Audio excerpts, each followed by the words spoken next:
being condescending. You've been warned, alright? Let's move forward then.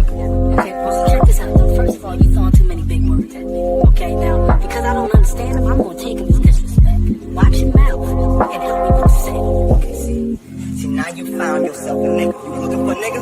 Nigga here now, see? My mind is so spectacular. Open up your aperture. You don't like the light that I be shining, bitch. You Dracula. Southern draw vernacular. Flip you like a spatula. Knew that I was built to put this word up on my scapula. I've been on this road so long, my tires bald. I don't wanna text and no, I don't wanna call. Came in this shit running, bitch. I don't know how to crawl. We ain't never folding, I'm holding the highest card. Look, okay, grew up running post routes. Now I'm on the cash route. Better call the plumber. That boy spitting like a bass spout. All these bad women in this club, fuck is you mad about? Word to all my estheticians, boy, I'm about to lash out. Straight from St. John's to the east side, jigging since the knee high. Watch the way I put on for my state, nigga, yeehaw. Respect and know what we die. Crazy how I made it to the league from the bleach eyes. Boy, my shit hair on, black, rich, and bare arms. Smoking on that yogi, this shit stronger than some bare arms. Goku, I'm in rare form, you cannot prepare for him. When I swing, it's like a carnivore, this shit ain't fair for him. Brought intellect back to this rap shit. You niggas need chapstick. Ship and drop for way too long, and I'm the matchstick. You niggas Nickelodeon me, I'm more like Cap Nick. Cap a nigga, throw him in front of me.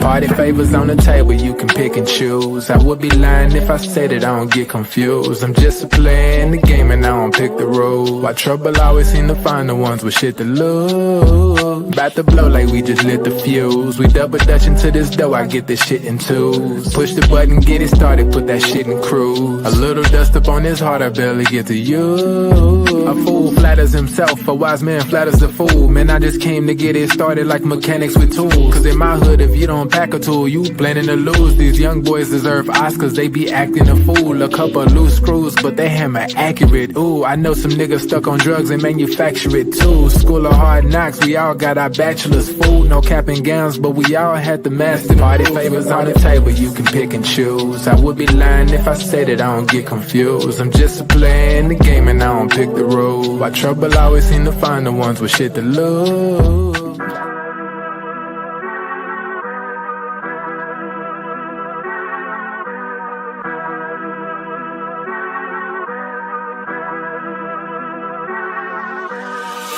I'm lit, it's about to be a late night. Fresh rack, shawty, show me what it tastes like. Niggas know me in my city like I'm Wayne Wright. Got them looking up to me and we the same height. Ooh, I got it bad, leaving my bag. Foot on the gas, they cannot last. Swimming with the sharks, bitch, that's a great white. Never stopping, we don't even need no brake lights. Say she don't smoke, but she always smoke with me, yeah. Backwards in the air, back up in the ovaries, yeah. All my ops, they stay running like they over easy, yeah. Even my masseurs can't just get too close to me, yeah. Shout out to Next. Soon as the ink dry, we count out the checks, yeah. I never flex. I bought up a business, you bought up a section. I'm at the top of my class, yeah. Y'all never learned from your lesson. Skywalker gave me the force, yeah. Turn this into an obsession, yeah. I couldn't wait on the team, cooking shit up with just me rowing flag, yeah. Things never are what they seem, but we know the facts, yeah. Charging that shit to the game, but now I pull up with a battery pack, yeah. The bigger they are, the harder they fall, and we can just leave it at that. I'm dumb lit, it's about to be a late night. Fresh rack, shawty, show me what it tastes like. Niggas know me in my city like I'm Wayne Wright. Got them looking up to me and we the same height. Ooh, I got it bad, leaving my bag. Foot on the gas, they cannot last. Swimming with the sharks, bitch, that's a great white. Never stopping, we don't even need no brake lights. Big bro, why they call you big bro? Every time we hit the bank, we deposit zip codes. Well connected with the streets like we out in Skid. What's good, everybody? Welcome to the Pull Up Show. I'm your host, Mr. BJ Matthews, aka B Jizzle. Before we get started, follow us on the YouTube page, the Pull Up Basketball Podcast. Like, share, subscribe. All of our YouTube videos, hit that like button. Y'all come in here, hit the share, subscribe, hit that Cash App, $, Slickrick 1991 Son, $, Slickrick 1991 Son is our Cash App. You guys can donate that way as well. Let's get it popping. All right, so this vid right here. Much like the last video I did that you guys got a chance to check out, man. It was about LeBron James. How many finals appearances can we excuse from him? I hope that y'all enjoyed that video. It was about, hour and a half, 2 hour video. This video is gonna be a lot similar to that, man. It's Friday night, 11:30 p.m. Friday night. I'm doing this as a pre-recorded video. And like I said, I'm doing this type of stuff to, keep, the audience interested. Of course, the LA Clipper Talk. This is going to be right before we have the live for LA Clipper Talk. But, I think it's, pretty important to have these type of, lives because it does, involve, a few things, entertainment, knowledge, and, what I'm saying, like, a different vibe, different feeling, different, a different scenery, right? And I hope that y'all love the thumbnail that I did. I had somebody, take care of that type of stuff. So the thumbnail, I hope that y'all enjoyed it as well. But we're gonna talk about something that we had on the panel a few days ago. Surrounding the conversation over, the Kobe and Shaq dynamic. Obviously, people know that Kobe and Shaq were, arguably the best, the most dominant two-way punch that we've ever seen. When I say two-way punch, I'm talking about, big man, little man punch. It's arguably the best duo that we've ever seen. As y'all come in, make sure y'all hit that like button. 3 championships out of 4 seasons. 4 NBA Finals appearances from 1996 to 2004. So half of their run, included the title runs, in the championship, and then a three-peat, 3 out of 4 championships, very dominant amongst the two. In the early 2000s, especially Kobe and Shaq were definitely that duo that was, most feared in the NBA, hands down.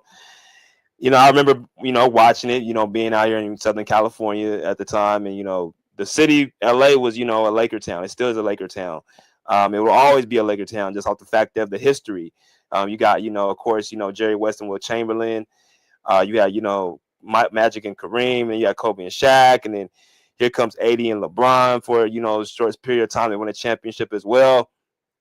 So the Lakers have always produced stars. You know what I'm saying? That's what their makeup is, from, the great Dr. Buss. You had Jerry West, you had Magic Johnson. They all, guys in the front office, Rob Pelinka right now. They always produces the Hollywood star. That's what they do. And they're going to continuously do that. He just brought in Luka Doncic now, so he's going to be the future for the Lakers. Hopefully, if he doesn't, ask to be moved. But this duo on the screen is probably the most dominant duo that of that time. I got Kobe and Shaq as my top 3 dominant duos of all time. You got Jordan and Pippen, you got Magic and Kareem, and I think Kobe and Shaq are like right there as well. So this discussion is more up my alley because it was around my time. Magic and Kareem were before my time, and Jordan and Pippen were mostly before my time. So this was the duo that I seen with my own eyes from not start to finish, but for about 80% of it, I saw this duo, 85% of it, right? The championship years, I saw everything, you know what I'm saying, from 99 to 2004. As y'all come in, make sure y'all smash that like button. So,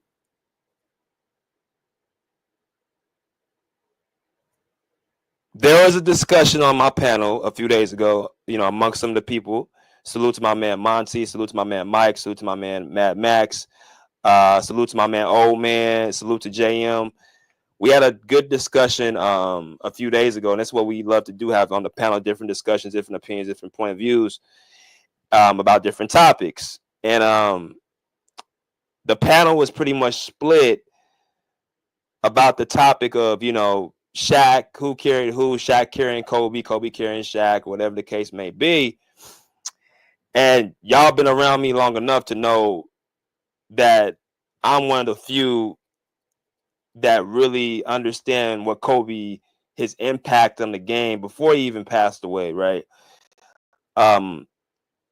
a little bit of back history for me before I even start all this. I used to not like Kobe Bryant. You know, early in his career, like earlier, like in the early around this time actually. Allen Iverson was my favorite player, but everybody in my household was Laker fans. My mom, my dad, my sister, my brother. You know, they were, well, my brother wasn't born yet, but they were all Laker fans. My friends, you go to school, they all Laker fans. They're big Kobe and Shaq guys, but you had to be out here. But I was an Allen Iverson dude. That was my favorite player. I was against the grain. But it wasn't until about 2003 that I became a fan of Kobe Bryant. I'm gonna let you, and y'all gonna find out why as the video continues. But I heard all the narratives about, you know, Shaq and Kobe and the feud. I remember the whole thing, right? You have to pretty much pick sides between these two on which side you're gonna choose, right? Real beef, real tension, real like, who's the big dog? They both are two alphas, so there's not enough for both. For too long, you put two alphas in a cage. One of them's gonna have to probably most likely leave because it's not enough. It's not enough for the two of us. You know that saying, it's not enough for the two of us. Not enough room for the two of us here. One of us got to go. And obviously, the one that left was Shaq. You know, being 8 years Kobe senior. So this is gonna circle around the fact that the title is Shaq needed Kobe more than Kobe needed Shaq. Now, when somebody hears that phrase, it's like, what the hell? Because people are not used to hearing that. They used to hearing like, oh, Kobe wasn't nothing without Shaq. Shaq led them in the three-peat, yada, yada, yada, da-da-da-da. And when you really look at it, it's like, when you really look at the whole situation between these two players, man, these two icons, top 10 players, the story of Shaq and Kobe is probably one of the most interesting stories that we've ever seen. But I think people get caught up in narratives too much and they don't actually look at the entire script and the entire story, or they forget what actually happened. So that's what I'm gonna do. I'm gonna bring a lot of clarity. I've done a lot of research on this topic. You know what I'm saying? I've spent some time really, diving into this. So you guys need to sit back, relax, chill, grab a drink, whatever you may have, you orange juice in the morning, whatever the case may be, coffee, whatever, and just, sit back and really enjoy it because I'm going to be taking my time. I'm going to be doing slow cooking. So Shaq and Kobe, 8 years in the league together, right? Before I even get into their time together, we got to look at what they've done individually, in their careers, what they have accomplished and stuff like that. So let's go ahead and pull up the Atlanta basketball, shall we? So Atlanta basketball simply is just, a website that, you can compare, two different players. You can look up their history, what they've done, da-da-da. Now, I'm not going to go through everything, but I'm going to go through a few of the main things. Now, of course, like I said, when you talk about a subject like this, who needed who more, we have to look at a couple things. We got to look at what each one of them did with each other and what they did without each other. So I'm going to say that again. We have to look at what Kobe did with Shaq and what Shaq did with Kobe, and what Kobe did without Shaq and what Shaq did without Kobe. That's how we measure this, for starters. Now, looking at their careers, as y'all can see on the screen, Kobe has one more year over Shaq as far as the numbers are accumulated. But the thing is that because of the years Kobe was either not playing on the bench starting off his career, or which we're going to talk about in a minute, and Shaq, the injuries toward the later part of his career, it kind of, you got to look at, that as well. It's not so simple as, oh, you're on the roster that considers it a full season. No, like you had seasons where Kobe didn't even touch the floor outside, I think, 7 minutes a game his first year. In the second year, I think it was 15 minutes a game. And of course, Shaq had, Achilles injury towards the end of his career and, missing games and missing time, stuff like that. I mean, that's kind of where you look at it like, all right, well, yes, it says 2019, but you got to look at all the games they missed in between there. So that's that. You look at their, accomplishments, season MVPs, finals MVPs, all NBA first teams, all NBA teams, all defensive teams, scoring leads, rookie, all that stuff. These are all the main accomplishments, right? And y'all taking a good look at it and basically seeing, pretty much all these categories right here. Kobe beats Shaq out outside of Shaq has one more finals MVP and then has a one rookie of the year. The finals MVP is why this argument seems to always seem to go in Shaq's favor. Well, Shaq carried, Kobe. He had 3 finals MVPs, yada, yada, yada. Well, we need to get a little bit deeper and dive into why people say that. And that pretty much concurs to them actually having, saying that he carried somebody. Remember, I was actually physically here, right? So it's a little different from when you are the outskirts or you're from, a different part, you didn't really spend time out here in California. It's a little bit different. Not saying that you don't know, but it's a little different when you actually hear, right? But that's the accomplishments. Then you got the statistics, of course. Look at the numbers. But the thing about it we have to also remember is Kobe and Shaq played 2 different positions, right? So when you take that into consideration, I mean, really outside of the points, each category, rebounds, assists, steals, blocks, percentage from the field, percentage from the three, percentage from the three-point line, it's going to come somewhat be biased based off your position. If you're obviously a big, you're going to average more rebounds than what you call a shooting guard. If you're a smaller guy, you're going to pretty much average more assists than the bigger guy. And then same with steals and blocks. Steals go to the smaller guy. Blocks go to the bigger guy. Field goal percentage around the court field is like, most are going to the bigger guy. 3-point percentage will go to the, 3-point and field and free throw will go to the, I can't even talk, go to the guard. So when we look at stats, we're about to be doing it here in a second. The main stat that we can really measure this argument is just based off of your points and what you average in the postseason round by round, not just one round in the finals where you get the trophy. See, I said we're going to go through really deep into this discussion. And as we go into numbers, I'm going to be doing videos. I'm going to be doing some stuff that really opens people's eyes to see what we're talking about. I'm going to talk about matchups and stuff, all types of, y'all know how I do. So let's start off with this. Like I said, hit the like button. Y'all come in here and get comfy. So Kobe and Shaq, right? Spent 8 seasons together. However, we got to look at the seasons that they actually were quote unquote a duo, right? That's what we're talking about. This duo, right? This duo on the screen. What did they do together? And what both of them did apart from each other, which we're going to talk about after this. But let's start off with the simple basics. Let's start off what they did together in the postseason. Okay? Let's talk about the postseason. Let's talk about the playoffs. Now, a couple things. Shaq is 8 years older than Kobe. When Shaq left the team, he was 31 and Kobe was 24. Right?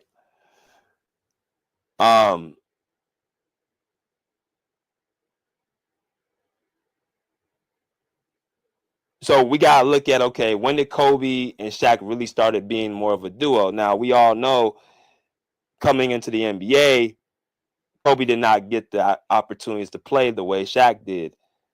So we got to look at, okay, when did Kobe Bryant start getting playing time?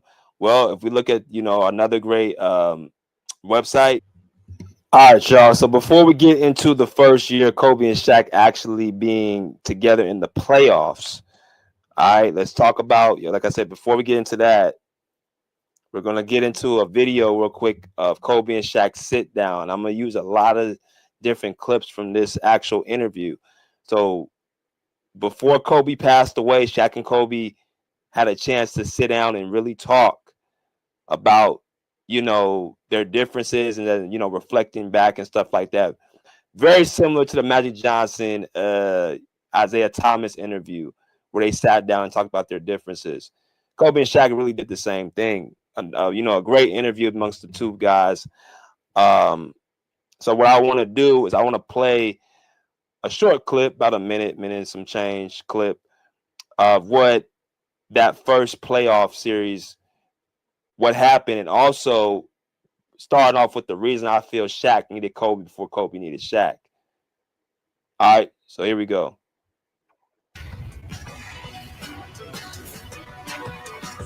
Being swept out of the playoffs in May. 96 through 99 was a frustrating point. I don't know about, maybe a little bit for you, but for me, being one of the best bigs in the league and having that title of not winning one, I think it took a toll on both of us. I wanted to get it. You wanted to get it. Well, I'm at a point in my life where individual honors don't mean much anymore. I'm just, more worried about what the team is capable of doing. I admit I was probably crazy. Well, we both weren't necessarily. Yeah. So before we get started, basically, this was the point in Shaq's career. I think he was in his seventh, eighth season. And around this time, you're looking to, compete for championship. I believe he was 25 years old at this time. Shaq was 25, and I think Kobe was 19. Right? So when you're 25 years old and you're considered an all-star, superstar, whatever the case may be, you start being judged by championships. And this is why I keep telling, that's why I said in my last video with LeBron, that's why I'm not giving him no pass. That this whole, it's about team, it's a team accomplishment. No, like I've said before, the greats before LeBron, Shaq, Kobe, Magic, Mike, Kareem, Bird, Duncan, Olajuwon, all these dudes are solidified based off of their individual greatness. They have to go to a second level when it comes to winning championships. That's why he's talking like he's talking. He's like, I've already won all the individuals. I've been all NBA first team. I've been to, all NBA team. I've been to all, I've been to the playoffs. I've done this. I've done that. I've been considered the best big man in the league, all this stuff. But I don't have the championship to back it up. So that's what comes first when I judge great Hall of Fame top 10 players.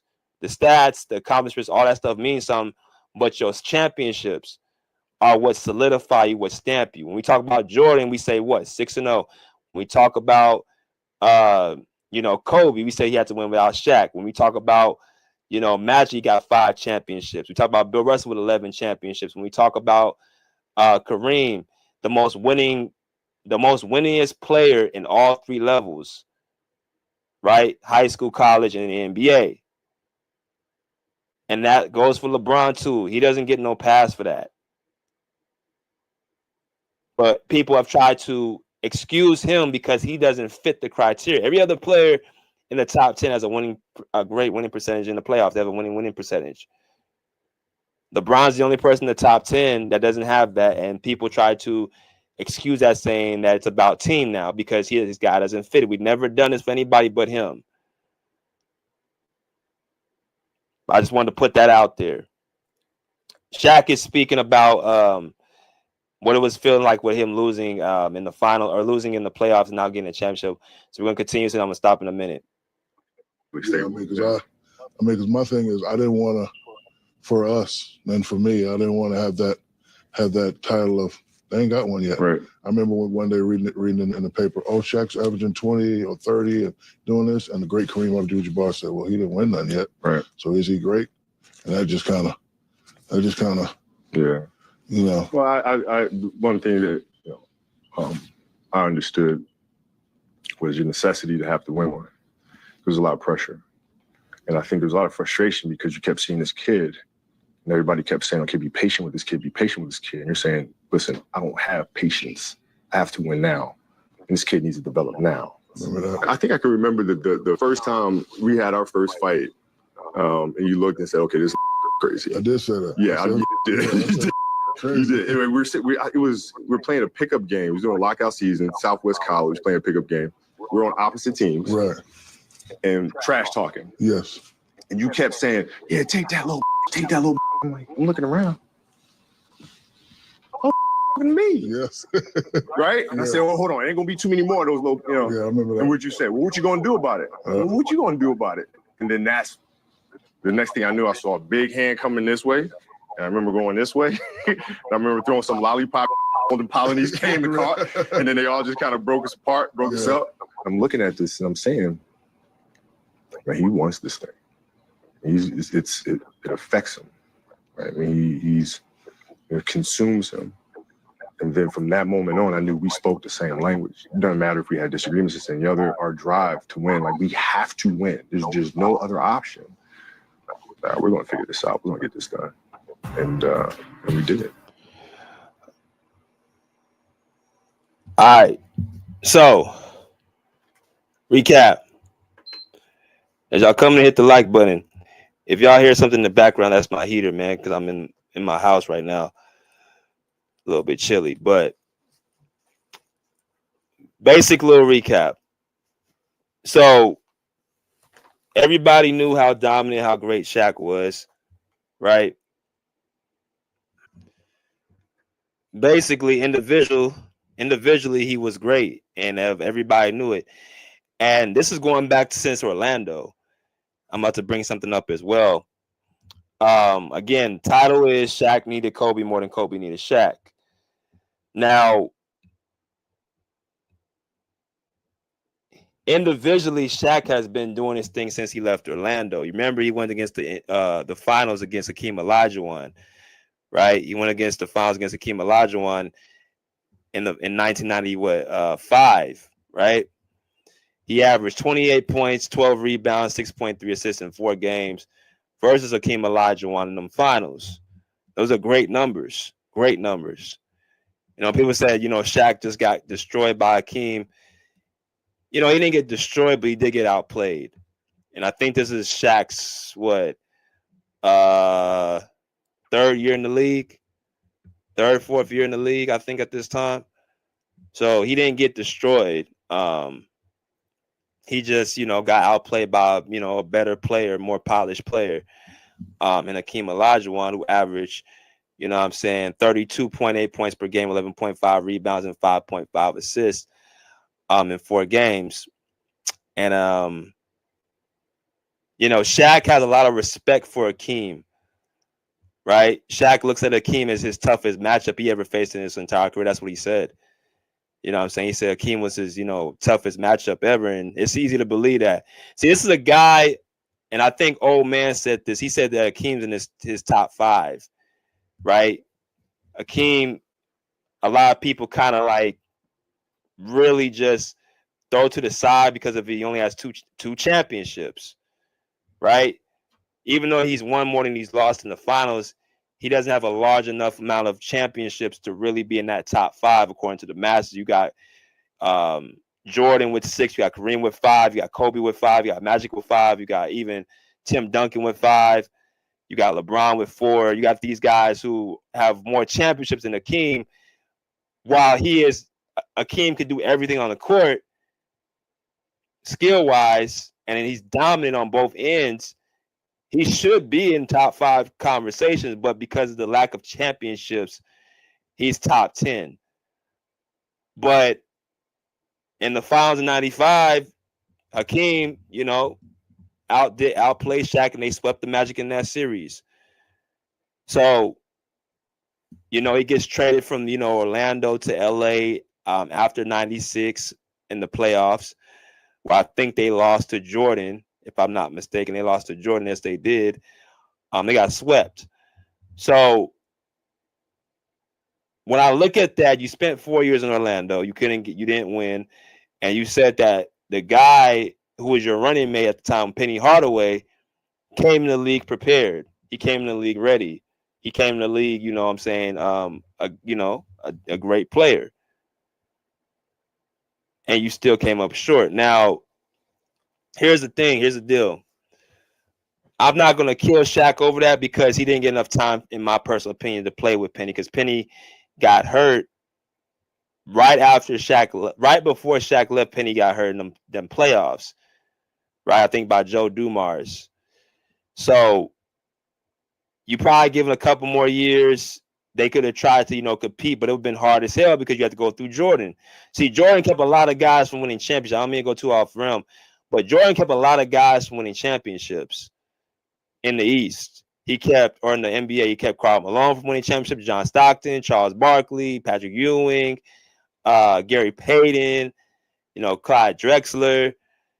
He kept the Magic from winning after they got beat when he came back. I mean, he kept a lot of teams, a lot of great players, Charles Barkley, a lot of great players from winning a championship in the East and in the West.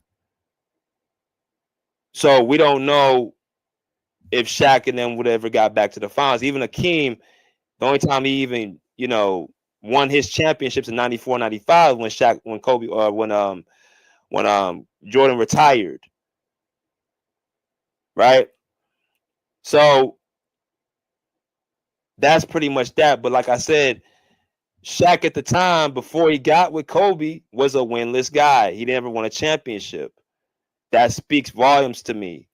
Because when you're telling me the guy that's been in the league for, Kobe got drafted in 96. He didn't even play the first 2 years really to be considered a running mate with Shaq. Those are 2 more extra years.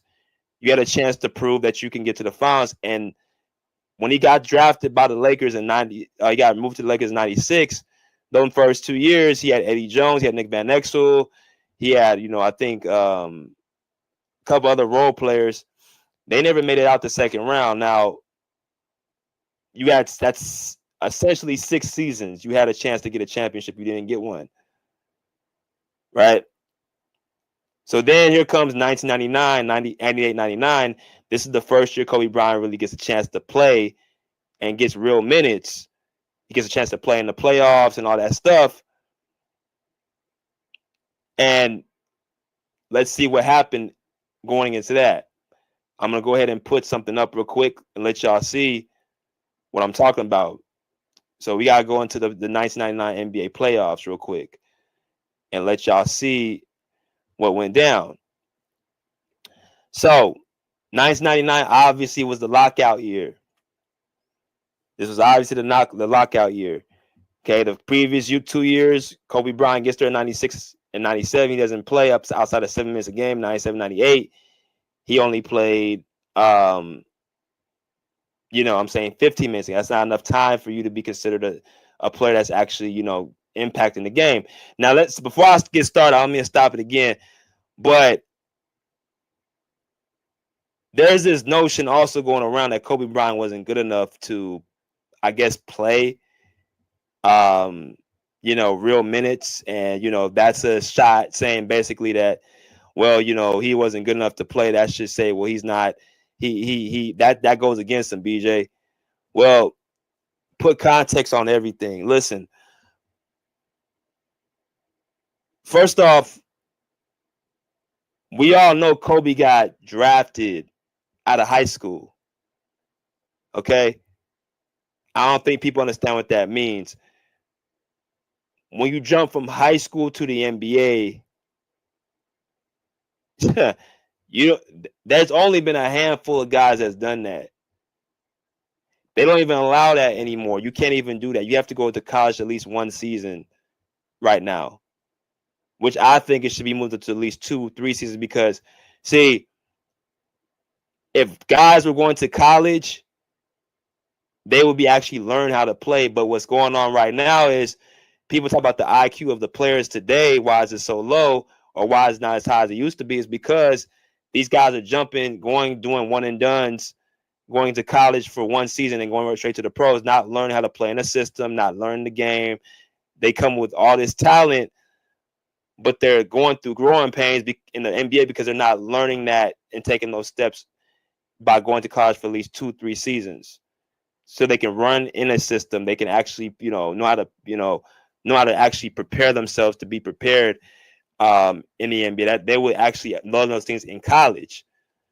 But when you do one and dones, you have to, go through, your growing pains your first couple years in the NBA, where you might be a little bit on the back end when it comes to IQ, which is normal.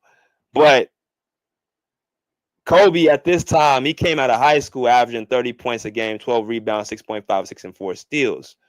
He led his team in high school. He led the Lower Merion Aces in Philadelphia to their first state championship in 53 years. So he was a McDonald's All-American player. He was the best player in his state. He was pretty much top of his class in the country. So when you do that and then you get offered to go to the NBA right away, you guys gotta explain to me, telling me he wasn't ready for 2 straight seasons. The thing is that his coach Del Harris did not believe in playing 17-year-olds over NBA established players and all-stars. Remember, Eddie Jones was in front of Kobe in the depth chart. So that's what he had to work with his first couple of seasons to play in front of him. So it's a little bit of a gift and a curse, because now the perception is that Kobe wasn't good enough to play. In reality, it was just simply that the coach did not believe in playing anybody who was 17 over a vet or a well-established all-star, which I don't think is a big deal. I mean, I don't think that's it's not so much of a, it's respectable because you're still respecting the guys who came before. But when you got a player that's better than the starters and whatever, and that's out doing them in practice, you got to at least give them more of a look. Don't make it so one-sided where they can't even do anything or they can't prove themselves at all. But I wanted to bring that up because I know a lot of people keep saying, well, he wasn't ready and all this. No, that's not what it was. But let's go back to this conversation. Kobe needed Shaq. Shaq needed Kobe more than Kobe needed Shaq. We have to look at the first year they actually spent time in the playoffs together. They spent 99 to 2004 together in the playoffs. So what we're going to do is we're going to go through, series after series after series to really make people understand. Because one of the main points that I said on the panel a few days ago, I'm like, Shaq may have been the most dominant player in the finals from 99 to 2002, but the majority of the rounds previous and the championship rounds after 2002, Kobe Bryant was the one leading the charge. And again, we have to look at the point production to see who was doing well, because they played 2 different positions. So points is the only category you can really measure where it's not too biased. So let's go from here. The 1999 NBA playoffs, right? What happened? Let's start off with, of course, let's start with the first round with the Lakers, right? We're going to go through this really quickly. So right here, you guys got the first round. The Lakers go against the Houston Rockets in the series, right? They beat them 3-1. All right, they beat them 3-1 in this series. Now, this right here gives a game-by-game, right, evaluation. Now, the Rockets were the 5th seed. The Lakers were the 4th seed coming into this, right? 4th seed is a right above average team, right? They're top 4. So you look at what they did in these 4 games. 3 out of 4 games, Shaq led all scorers in points, right? 2 out of the 4 games, he led all scorers in points. Look at the top row right here. Shaq is 26, Kobe's 20. So he's 6 years older than Kobe. Shaq was in his prime 20. Kobe was still a baby, right? So Shaq averaged 29 points a game to Kobe's 18.3 points per game. So obviously that's a huge gap, right? Shaq pretty much dominated Kobe in their first real run together in the first round. Definitely went to Shaq. That's no question. Okay, this is Kobe's first real time to really go into the playoffs. Now, a couple years prior, he did get time in the closing minutes against the Utah Jazz and then against the Spurs in '98 or against the Jazz in '98. But I'm talking about you go through an entire season. This is the first year Kobe really got the consistent starts, the consistent minutes from start to finish, right? So this round against the Rockets, Shaq obviously was the dominant force, the best player on the team and the best player in the series. So that goes to definitely Shaquille O'Neal. You go into the second round, the semifinals, the Lakers against the Spurs. Now, this is why I want to actually point out something, too, that's very interesting. Again, I'm going to be playing video. I'm going to be showing y'all stuff, all types of stuff, so y'all sit back and chill. The Spurs swept the Lakers in 4 games. Now, this is the start of the Spurs and Lakers rivalry between Tim Duncan and Shaq and Kobe. You can say Tim Duncan and David Robinson as well. Now, a couple things. It's like I said, Shaq still ain't won no championship yet. That video I played, y'all, this was a series that came after that video. Now, as y'all can see right here, the Finals MVP, the one that was quote-unquote the best player in the entire league or the entire playoffs was Tim Duncan. Now, Tim Duncan got drafted in '97, a year after Kobe came into the league. He averaged 27 points, 14 rebounds, and 2.4 assists in the entire playoffs. Right? Now, I want y'all to look at something. Out of 4 games, Kobe led all scorers on both teams in game 2. They lost by 3 points. Right? He led all scorers on both teams, the Spurs and the Lakers. 1 game out of the 4. And then Shaq turns around, leads on 1 game out of the 4 in the final game. They lost to the Spurs 118-107. The Spurs were the number 1 seed in the West that year. So that's who the Lakers had to go up against. Now, this is between Kobe and Shaq. This round right here, we're measuring the points. Remember the points. I want y'all to remember that. Shaq averaged 23.8 points per game to Kobe's 21.3. Now, that's an entirely different story from the previous series against the Rockets where Shaq averaged 29 and Kobe, I think, averaged 18. Now, going a little bit deeper, Shaq averaged 23, 13, and 0.5 assists, 1.0 steal, and 1.8 block in 39 minutes. So Shaq was not dominant. He was very good, but he wasn't dominant. Very good, but he wasn't dominant. The guy that was dominant was Tim Duncan. Tim Duncan in that series averaged 29, 10.8, 3.3 assists, 1.0 steal, and 2.0 blocks. So he outlasted Shaq in every category outside of total rebounds.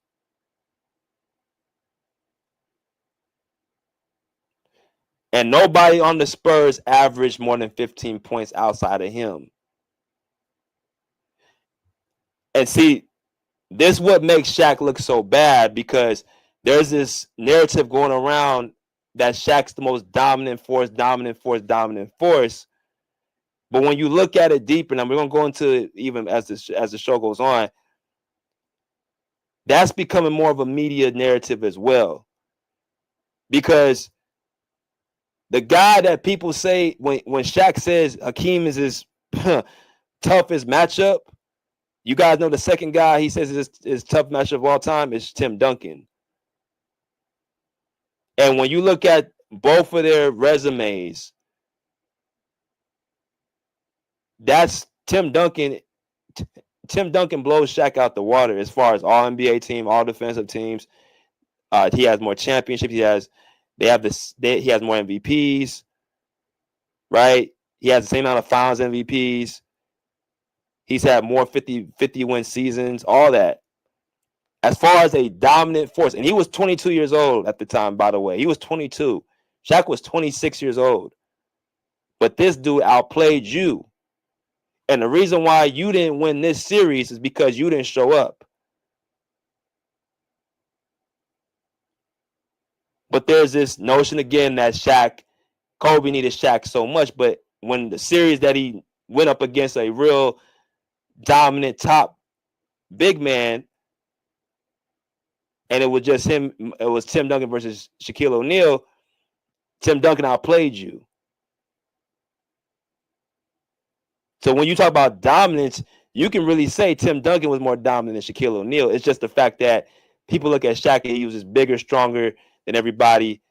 They say, well, he was more dominant in the league. Yeah, you as far as brute force, yes, but as far as you impacting the entirety of the game on both ends of the court, no. As far as leading your team, no. You didn't win until the guy that everybody says you carried became who he was. And he actually became who he was actually at a very young age. He actually had to expedite his game, as you guys heard in this interview between them, when Kobe realized that Shaq didn't have time for him to develop. Kobe had to turn around and just develop leaps and bounds to help Shaq win championships at 21 years old. I want y'all to look at what 21-year-old y'all can recall won championships as the main guy. What 21-year-old can y'all recall did that recently? We said Magic Johnson did it with Kareem. What 21-year-old can y'all say I've done that recently of this modern day era? Being the guy who was a 1-2 punch and helping lead their team to finals. That's unusual. Now, some more clarity. Let's go into the next year. Because we're going, like I said, we're going to take our time with this. I'm going to take my time with this. All right, so let's go into the 99-2000 season, right? Now,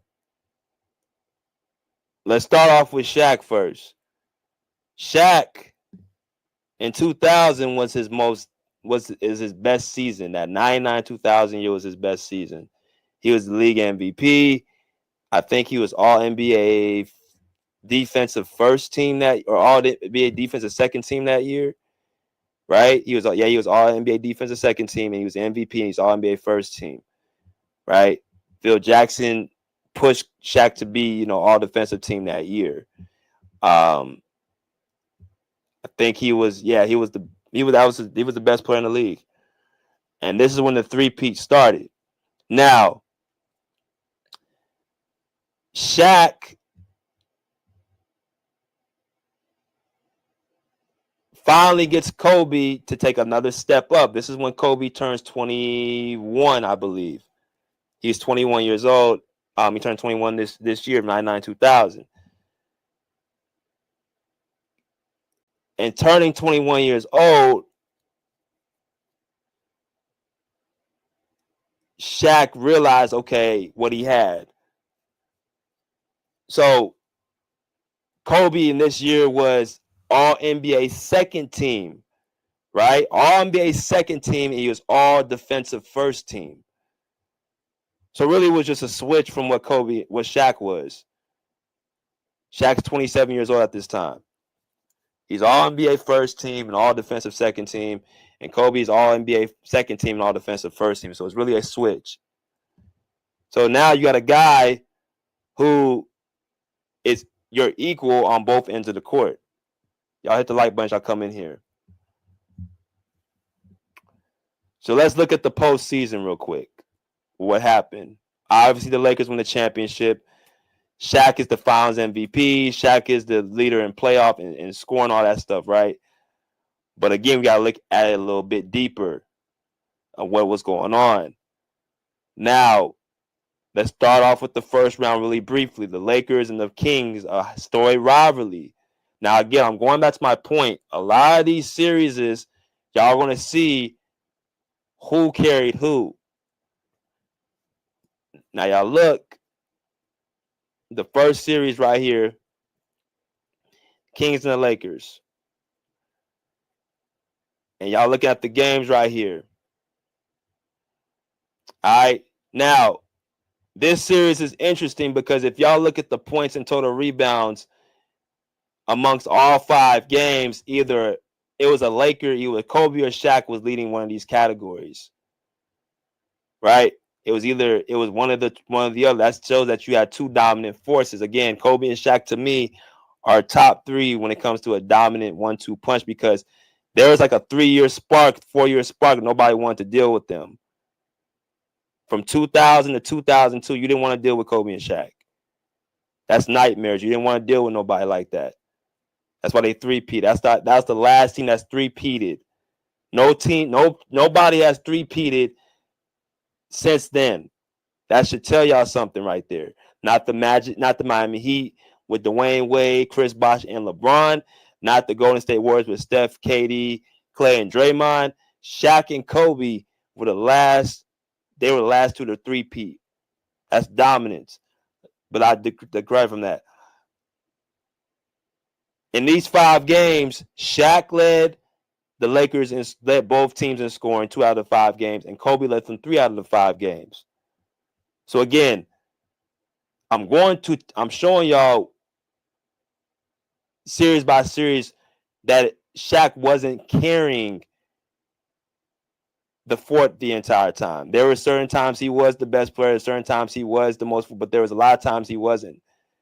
Now, it's a little bit different now. It's a little bit strange, though, because when you look at the series, Shaq averaged more points. He averaged 29.4 points per game to Kobe's 27.8.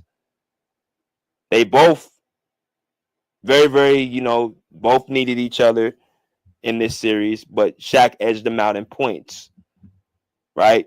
Shaq is 27, Kobe's 21. Kobe's not even he's not even in his prime yet. He's not even close to his prime. Shaq's in his prime at this point, right? So he's doing what he really is getting paid to do. But Kobe, as y'all going to see, is coming quickly right behind him, right? So that's the first round. Shaq edged him out, Kobe out some points. Second round against the Phoenix Suns. The Lakers beat them 4-1 games. You look at the series right here. Shaq led all scorers in scoring 3 out of 5 games. Kobe led them 1 out of 5 games. And as y'all going to see right here, Shaq averaged 30 points to Kobe's 21. All right, Shaq, again, this is his dominant season right here, this 2000 year. He led that series in points, 30 points to Kobe's 21. Right? So you could say that Shaq was definitely the most dominant force in that series. But hold on, we still going. Portland Trailblazers series. Right? This is the Western Conference Finals. That's that famous series where Shaq and Kobe were down by, I think, 17 points in that fourth quarter. And Kobe threw that alley-oop pass to Shaq. Y'all remember that? Right here, y'all going to see. In this series right here, Western Conference Finals, Lakers and Blazers. You got Kobe, 1 out of 5 games, right? Or 1 out of 7 games, lead them in scoring. And then Shaq was this 3 out of 7 games, lead them in scoring. Shaq averaged 25 points per game. Kobe is 20 points per game. All right. Shaq was the most dominant player in that series as well. So all three of those series, he was the most dominant player out of all three. And then you guys saw in the finals. And let's go to the finals real quick as well, because we're gonna go ahead and stop it right here, and we're gonna play a quick video. So we're about to see something real quick in the 2000 NBA Finals, where the Lakers finally won the championship, cracked the Da Vinci Code of what happened in that series in 2000, and a glory moment that Shaq and Kobe shared. But let me go ahead and let this video play real quick, and then we're gonna go and get started. There's just no other option. We're gonna figure this out. We're gonna get this done. And we did it. Portland has 3 timeouts. 2000 Western Conference Finals. Remember it like it was yesterday. Kobe Bryant with the in-between crossover, getting past Scottie Pippen, throwing the alley-oop to Shaq, and they took the lead, I believe, that game. So, yep, great game. Timeouts left. The Lakers have 2. Bryant to Shaq. My favorite Kobe moment is in the finals in Indiana. I foul out. Roses. No shit. That's another thing too. People don't want to admit. I mean, how many times did Shaq foul out and Kobe had to come in and save the day? Again, this dude is 21 years old, and what's gonna happen? And again, this is going back to this topic. Shaq needed Kobe more than Kobe needed Shaq. Now, this is his first real finals with Shaq. Shaq's already been in the league for 8 seasons. This is Kobe, I believe, they say it's his 4th year, speaking upon the numbers, because he came in 96. But I'm talking about getting real actual time on the court. It's like honestly, this is his 2nd season. 98, 99, 99, 92, 99, 2000. This is really his 2nd year doing this. Already in the finals, already taking big shots, already subbing in and taking care, because the big fella gets fouled out or he can't make, whatever the case may be. So Shaq goes into his favorite Kobe moment and says that this was his favorite moment because of the pressure. This was game 4 of the playoff, of the finals. The Lakers are up 2-1. Shaq fouls out in the 4th quarter, or in the 3rd quarter, I think 3rd or 4th quarter. And Kobe was the one that actually came through and won the game for them to go up 3-1. And then they went back to LA to win game 5, win the championship. So watch. This 20-foot jumper, no good. Rebound should be Shaq. Smith's got it. Loose ball foul. Shaq is out of the game. I'm like, damn, I let the team down again. And you put your hand on my shoulder and said, don't worry, big fella, I got it. And you took over. Kobe fires the jumper and gives LA the lead. Shaw running one-hander. Followed in by Kobe Bryant. Well, you can just feel the tension in this building. Reggie off the screen for 3. Reggie for the win! No! And that's it! The Lakers take a 3-1 series lead. It doesn't get any better than this. Every month, this Airbnb pays me. I always knew you was a bad cat, but that moment right there, because you had no fear. I was like, I knew how much it meant to you, right? And as brothers, you don't let your brother down, right? It wasn't my time yet. This championship was yours, right? Because you had worked hard to get us to this point, right? For your whole career in Orlando and all the disappointments, and here you are. And it's my responsibility to pick that up. And something else I want to mention too, which I'm going to get into anything, like, I really wanted to see Shaq stay a little bit longer in Orlando, because there was this talk that Shaq and had Penny, and Penny was going to help him win a championship. Again, they had to go through Michael Jordan first off to get that done. And yeah, Penny was talented. Like a lot of players were talented. T-Mac was talented. Vince Carter was talented, right?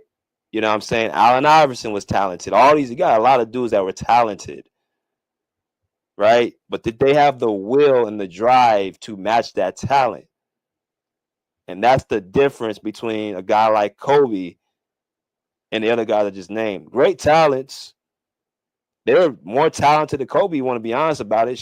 Vince Carter and T-Mac were more talented than Kobe. But the extra mile Kobe would go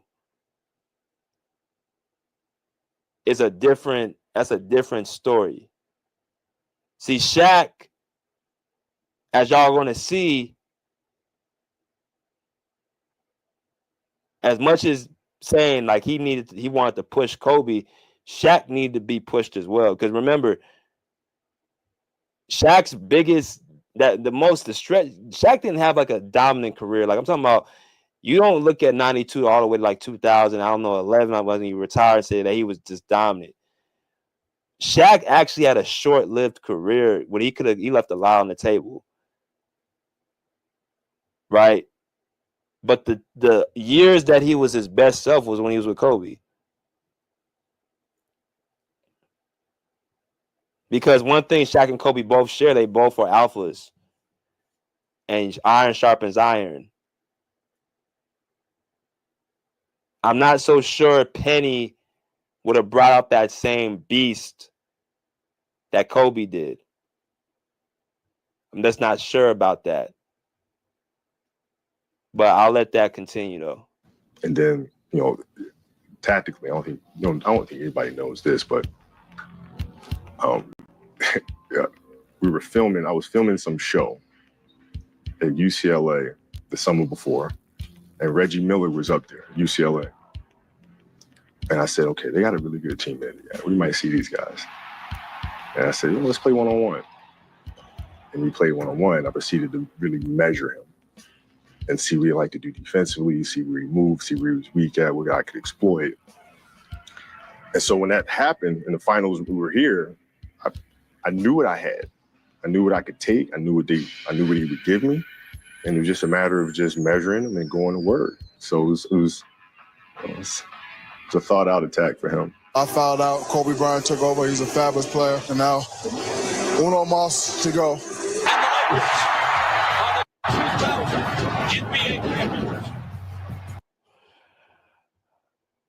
All right. So, Shaq and Kobe finally get their first championship together in 2000. And this is where the dynasty begins. Now, when they get this first championship, the first one's always the sweetest, right? Because that's your first taste of it. As y'all come in and smash that like button. So again, I'm going to keep saying it. Shaq needed Kobe more than Kobe needed Shaq. And as time goes on, you're going to see why. Just hold back. Just hold tight. I got this. So Shaq and Kobe finally get their first championship together. When you look at it in a nutshell,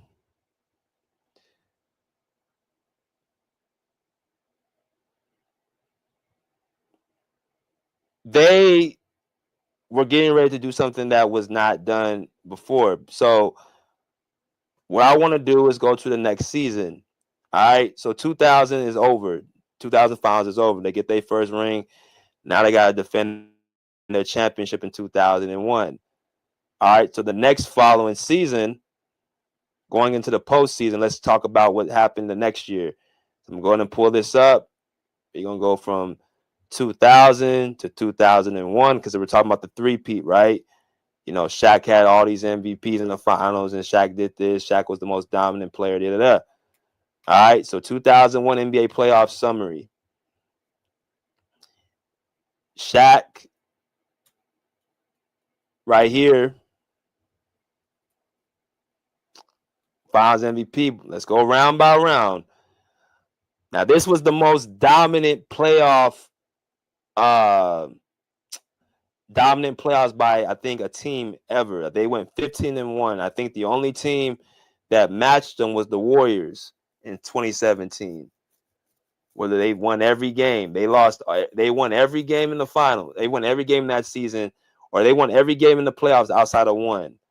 The Lakers won every single round, sweeping every single team except the Philadelphia 76ers and Allen Iverson that game one.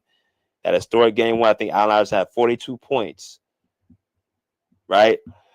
But before that, they were going through everybody. Talk about the Portland Trailblazers, their first round. They swept them 3-0. Now, let's compare and contrast. What happened? All three games right here, before it was the first round, the first to three, other than first to four. So one game, Kobe led all leaders in scoring. Shaq led the other league in score teams in scoring the other game in game two. You look at the series, Shaq averaged 27 points per game to Kobe's 25 points per game. All right, so up to this point, Shaq has outdid Kobe scoring-wise in every single round. Okay? But remember, the last series in the finals in that game 4 is when Shaq saw, well, I think Shaq been seeing it, but the world saw Shaq had right beside him. Because, again, people, it's so easy for them to look at just the raw numbers and the raw stats and this, that, and the other. But when it comes to the closing clutch moments to win games, it's easy to overlook that. But because of Shaq fouling out one out of many times, then it becomes a conversation where I keep saying who needed who more. Because if Kobe's not there to help Shaq close that game out, the Lakers are tied 2-2. If Kobe ain't there to hit them free throws and them clutch baskets, they're going back to LA 2-2. Are you starting the game, but you're not? Are you finishing the games? That's the question. But this series, Shaq outdid Kobe, scoring 27 to 25 points per game. Second round. Now, this is where things get a little bit interesting. The Lakers sweep the Kings 4-0. Another dominant performance in the Western semis, and another, rivalry team. Shaq leads both teams in scoring. 2 out of 4 games. Kobe leads both teams in scoring 2 out of 4 games. Now, I want to show y'all something real quick. The rebounds. Kobe had 16 rebounds, so he led both teams in scoring and rebounds in game 4. The reason why I put this up, because remember I just highlighted to y'all early before we started this, is that it's hard to compare a big to a guard because it's almost like comparing apples and oranges. As a big man, you're supposed to out-rebound a guard, right? But there's quite a few handful of times Kobe would come out of games out-rebounding his own big man. That speaks volumes to me about what you're doing on the court. So you're not only scoring more, you're rebounding certain times, and he's also guarding the best opposing team's best player. Remember, Kobe was all defensive first team the year before. That's a load he takes off of Shaquille O'Neal. He ain't got to do it. He ain't got to guard the best player. Kobe's a 12-time all-defensive team player to Shaq's 3-time all-defensive team player. That's a load he takes off of Shaq that he doesn't have to do. But that goes unscathed and unraveled. Show me the game when Shaq led the team in assists. I looked for you. I didn't find it. Shaq leading the team in assists. You're not gonna find it. But again, I said this gets a little bit interesting because now Kobe outscored Shaq in this series 35 points to 33.3 points per game. And now we're about to get started on the numerous amount of rounds. Kobe at age 22 now. He's 22 to Shaq being 28. He's still a kid. Or not a kid, but he's still super young at 22 years old. Shaq's 28, well in his prime. He led the team in scoring 35 points to 33 points per game. You go on to the next series against the Spurs, right? They got demolished in 99, In 2001, they end up sweeping the Spurs this year. The Lakers were the second seed. Spurs were the first seed. Now, this is interesting. Remember, when you're the first seed and you get swept like that by the second seed, and not only did you get swept, look at the scores: 104-90, 88-81, 72-111, and 82-111. That was making it. They were making a statement. They were making a statement against the Spurs. That, hey, we ain't the same team in '99. Like, now, I got a guy in Kobe who is my co-partner. Because remember, the first time the Spurs beat the Lakers, Kobe in '99, he still wasn't qualified to be a real sidekick. Right? He was 20 years old. Now he's more developed. He's got a championship under his belt, yada yada. So now Shaq has a guy beside him who's really match Tim Duncan and David Robinson. But as y'all look at these 4 games, Shaq didn't even lead none of these games in scoring. Again, that's not only an indictment against him because Kobe is the one that led them 2 out of 4 games, but Tim Duncan once again outplayed Shaquille O'Neal. This is what goes to the point again. He's the most dominant big man. I can name 3-4 guys who are more dominant and more impactful than Shaq was. When they talk about dominance, they just talk about just how big and strong he is. But it takes a lot more than that to be considered the most dominant player. But let me continue. Kobe scored 33 points per game to Shaq's 27 points per game. Right? That's 2 series in a row. He outdid Shaq scoring the ball. You go on to the next series against the Sixers. Now, this was the series right here that Shaq won the Finals MVP. We know what happened, right? Shaq won the Finals MVP. The Sixers won one of the 4 games against the Lakers. I'm sorry, Iverson had 48 points in game 1, not 42. Kobe he had one better game than Shaq scoring the ball. Shaq did not have any of the games scoring the ball more than Kobe. Or he did, but Kobe led both teams in scoring 1 out of the 5 times. Shaq averaged 33 points to 24.6 to Kobe Bryant. So this obviously was the series that Shaq was the more dominant force, right? Every finals in the Eastern Conference, Shaq was the guy to take over the matchup. I'm going to show y'all a couple videos real quick. I forgot to actually show y'all this video right here. But after that series against the Spurs, I want y'all to listen to what Shaq had to say about Kobe Bryant that puts some validity until, what I'll be saying about Shaq needed Kobe. Kobe needed Shaq more than Shaq needed Kobe. So it's about a 1:15 clip. Here we go. Why did you come to the revelation that this is the greatest player on the planet, Kobe Bryant? When I first came to LA, Jerry showed me a tape of this kid, and I knew he had potential. And a lot of people thought we had problems. We never really had problems at all.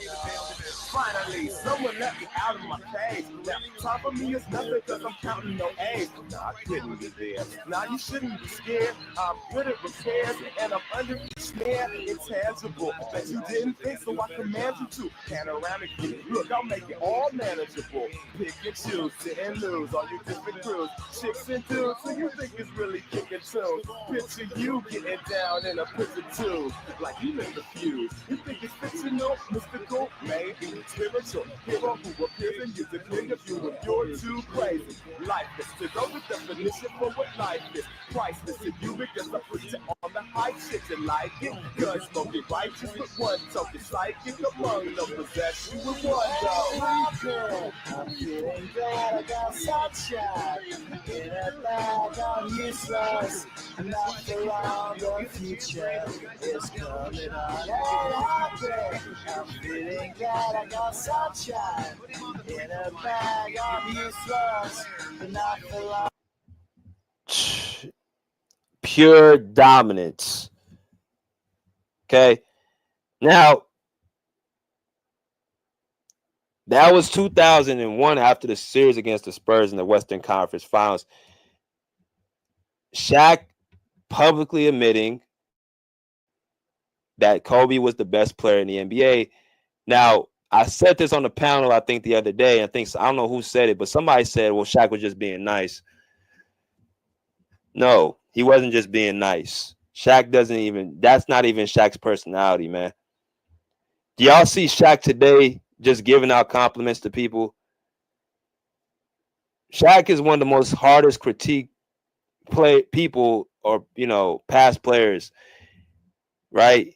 He critiques players you can even arguably too hard. He holds them to a higher standard. He knew what he had when he saw it. He sees this guy in practice every single day. He's with him every single day. He understands his mentality. He wasn't just being nice. He knew what he had beside him. Same thing he said in 2000 about him, saying that, what Kobe said to him on the bench. See, anybody can sit there and write a newspaper article and just make it the narrative. Oh, Shaq had 3 Finals MVP. That shows he was the most dominant player. Okay, but what happened to the rounds before that? So in the 2001 NBA playoffs, Kobe led both teams and led the Lakers in scoring 2 out of 4 rounds. That's just as dominant as Shaq doing what he did in the finals. But because there's no such thing as a playoff MVP until now, they see Shaq with this Finals MVP and say, "Oh, he was carrying Kobe." They look at one round and be like, "Oh, he was carrying Kobe." They don't look at the rounds against Portland, the rounds against Sacramento, the rounds against San Antonio. They don't look at that. They don't look at the rounds that it took to get to the finals for him to even hold up that Finals MVP trophy. They don't look at the moments where Shaq had to he fouled out, and who had to pick up the slack.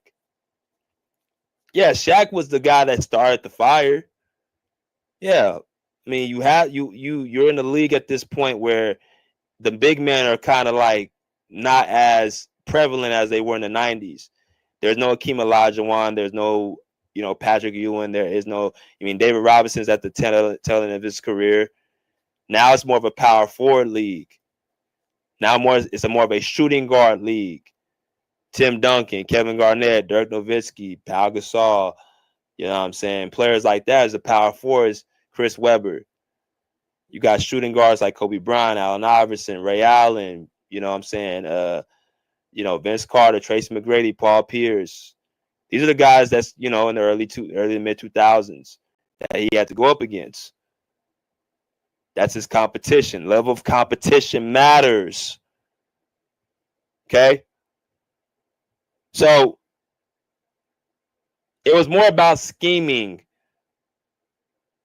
and opportunities to score more than anything. That's what the finals really came down to. But I want to show y'all another clip before we go into the next year about something that basically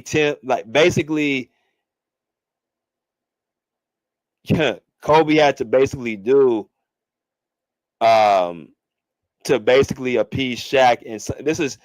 And I still can't believe this was actually asked of a player of this magnitude, because again, now he's starting to get into his own he's starting to become a better version of himself, and you're asking for him to kind of pull back his game because you don't want to make somebody uncomfortable or somebody upset.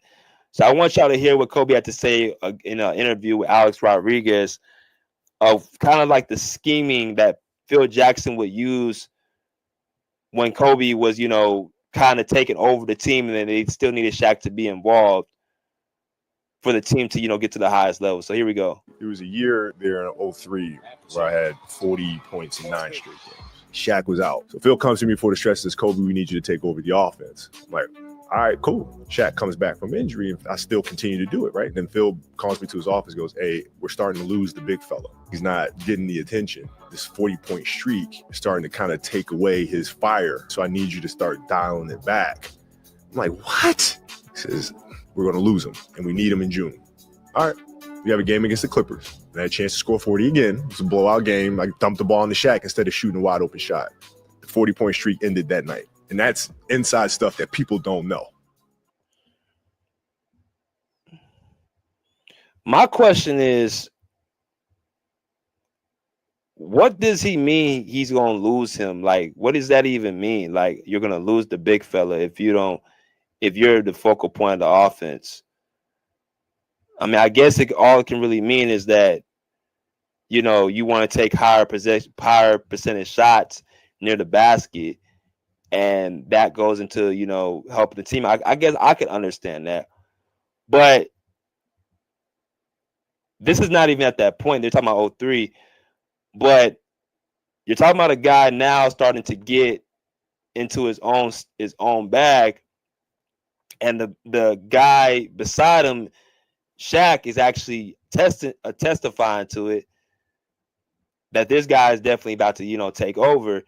And here comes Phil Jackson talking about some, you know, we need you to dial it back. We're going to end up losing you. That's a little bit shocking. So let's talk about the next year real quick. Let's speed this up a little bit. So 2001 playoffs, you had Kobe taking 2 of the series, Shaq taking the other 2 series when it came to scoring the basketball. Now, again, that's the main category we can use to measure just how great each player was in their performances. But also look at the moments of each series of what was going on as well to measure it. Right? So let's go through this again real quick. First round again, Lakers play against the Portland Trail Blazers. First round. The Shaq wins the Finals MVP this year. First round, Kobe Bryant, 2 out of the 3 games, he leads both teams in scoring. Right? In games 1 and 3, he leads both teams in scoring. So what does that mean? You guessed it. He averaged more points than Shaq in this series. 26 points to Shaq's 25.7. Not much of a difference, but still more. Right? 26 points to 25.7. So that's another series. Again, we're starting to get more warmer, where Kobe is outdoing Shaq scoring the ball. Next series, against the Spurs, 4-1. Lakers demolished the Spurs yet again. They were mollywopping the Spurs 3 straight years. They mollywopped the Spurs in 2001, 2002, and 2004. The Spurs beat them in 99 and 2003. Right? This series right here. Again, once again, Tim Duncan scoring 26, 27, 30, 34. Yeah, this is the 3rd series Tim Duncan and outplayed Shaq. And I want people to pay attention to that. Because what if Kobe wasn't on the team, or wouldn't know what actually happened in 99? If Kobe wasn't even his full self, this is another chance that Shaq probably would have lost to Tim Duncan. Because you're seeing, what you are seeing is Tim Duncan, he leads them in not just scoring, he's outdoing them in rebounding. I mean, look at this: 21 rebounds, 17 rebounds, 25 rebounds in game 5. He's not only outscoring you, he's out rebounding you. Right? This series, Kobe averaged 26 points per game. Shaq averaged 21.4. Nothing dominant about that. 21 points, 12 rebounds, and 3 assists. Ain't nothing dominant about that. Tim Duncan averaged 29 points, rebounds, and 4.6. Man,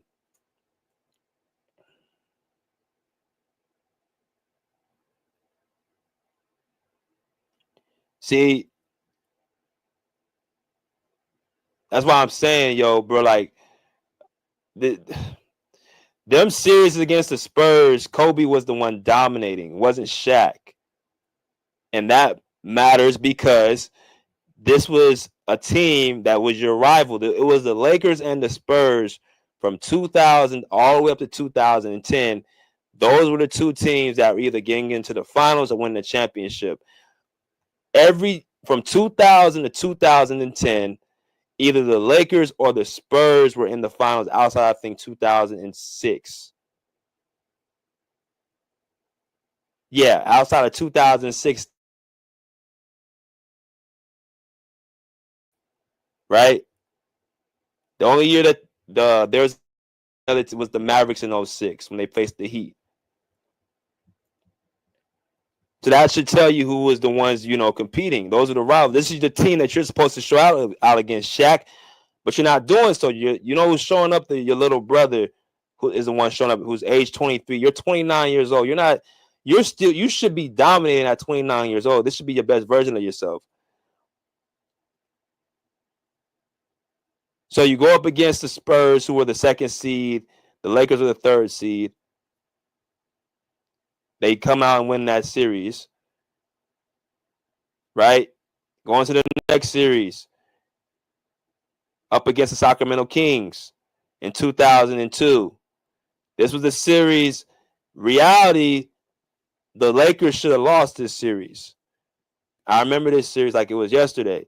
They should have lost this series, but the Kings choked it away in that game 7. Now, this series, you had Shaq was dominant in this series, scoring the basketball 4 out of 7 games. He led both teams in scoring. Kobe led both teams in scoring 2 out of 7 games right here. But if you remember,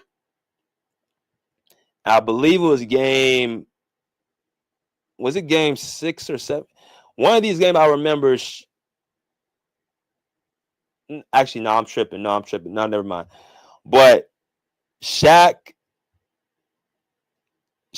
led the team in scoring in this game, right? In this series right here. He averaged 30 points per game, 30.3 points per game to Kobe's 27.1. All right. This is another rivalry. This was a pressurized game right here. But Shaq was going up against Chris Webber and Vlade Divac. Obviously, they ain't Tim Duncan, as y'all can see.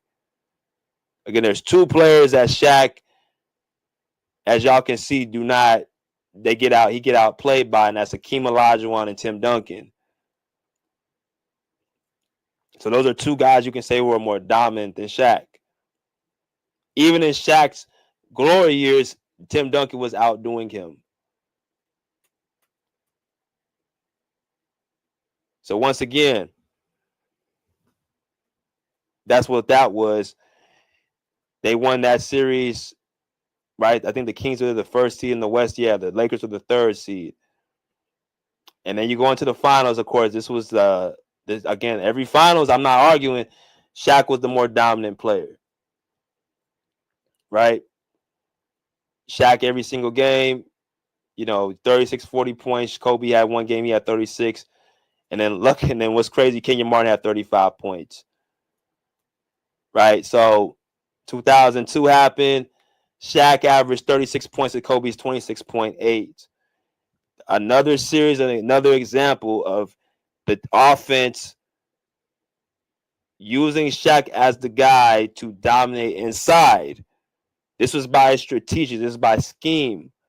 Phil Jackson said, look, we have a mismatch in the paint being guarded by Todd McCullough and Kenyon Martin and Aaron Williams and players like that y'all probably don't remember. The Shaq had the advantage. Let's go ahead and feed him and work from the inside out, Kobe Bryant, because you have a problem with, passing the ball or not passing the ball. Yeah, you have a problem with trying to do too much. That was Kobe's issue in his younger years, trying to do too much. Right? But that's all that was on first three finals, was basically Shaq getting the matchup advantage and the Lakers exploiting it. But people will look at the finals and be like, okay, that's it. Like the finals, that's all that matters. He outdid, Kobe in that one round, so that means he carried him. No. As y'all can see, 2 out of 4 rounds, Kobe was the more dominant player in 2 out of 4 rounds in 2002 and 2001. And he's only 22, 23 years old at this time, which is even more impressive. So now that we got that out the way, as y'all come to this match, like we're going to go through a couple more years, right? Now that we got that out the way, let's talk about something real quick. Shaq and Kobe complete a three-peat, right? They complete a three-peat. This is their first championship. I'm just using this picture again. Shaq and Kobe complete a three-peat at this point, right? That's historic. Again, no other duo, no other team has done a three-peat since these two have. The only other team that did a three-peat that in the modern day era was Jordan and Pippen, who did 2 three-peats. And Shaq and Kobe did a three-peat together. It's hard enough to win one. Right now, it's hard enough to just win one championship. These two won 3 in a row.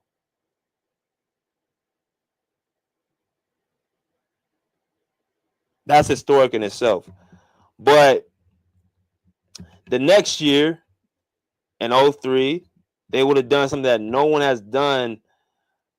I'm not so sure if Bill Russell did this in the 60s or whatever. But I'm talking about the modern day era. Nobody has done this. Nobody has quadruple-peated, winning 4 championships in a row. So, in 03, a couple things happened. One thing that happened was the most prevalent thing that happened was a situation happened with Kobe Bryant where he got charged with rape, or the R word. I'll use the R word. We don't need to go too deep into. Y'all can look it up. It's documented. Kobe Bryant. He was a situation in Colorado where he and a lady that was working at the hotel engaged in intercourse, and the case was made from the lady himself on her, yada yada yada. After that made Kobe Bryant, quote unquote, like the villain. He turns into being the guy that getting all these endorsements. He turns into the guy getting all these, deals with Nike, McDonald's, Foot Locker, Sprite. Kobe was on top of the world at this time. Dude was 23 years old, young, 3-time champion, had the game, had the look, had the pizzazz. Now the conversations about him being with Michael Jordan, are starting to really heat up. They were already there when he came into the league, but now that he has the hardware, got some hardware with him, they're really starting to heat up now. But this right here really put a monkey wrench in everything, because now you don't have the image, the clean-cut image no more, because of this one charge against you. So this really put like a lot of stress on this season. You're talking about now the rape charges on his record, where actually he's flying in and out of games. It's a distraction to the team, yada yada yada. But even more so, it started to become more of a push and pull between Shaq and Kobe, and the tension that they drew with each other, because they both were alphas and they both were starting to become real prevalent players in the NBA. So they were the best. Think about it. They were the best 2 players in the NBA at this time. You imagine have the first and second best player on your team at the same time. One's in his prime, the other one's before his prime. So 03 happens, right? 03 NBA playoffs. So if you look at this 03 year, right? Again, we're talking about who needed who more. Shaq, again, is 29 years old, right? Now, when you're 29 years old, you still should be in your prime. You still should be dominating, right? Well, let's look at what's going on. First series against the Timberwolves.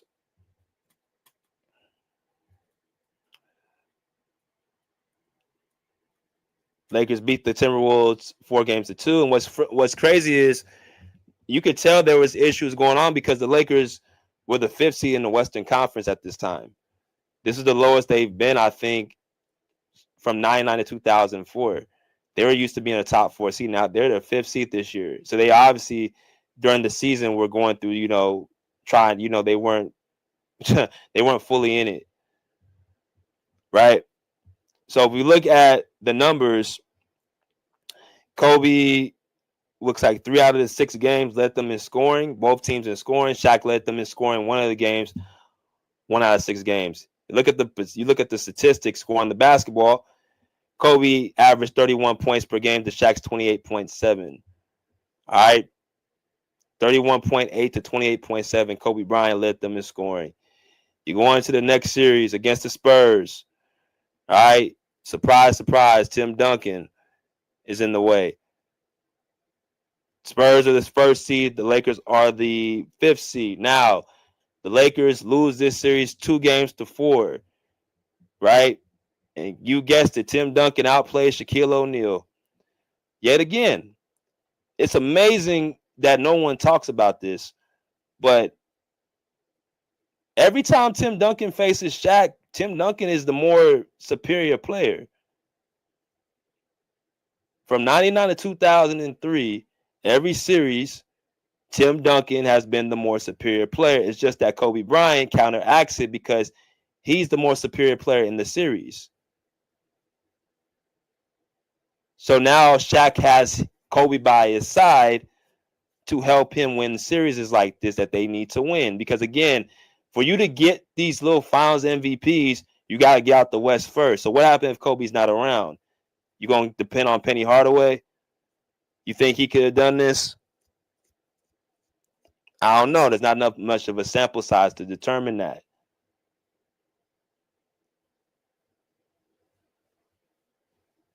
One thing you can't say about Kobe, even in his younger matchups, that he would not at least hold his weight. So you look at this series right here, Kobe Bryant, 3 out of the 6 games led both teams in scoring. Right?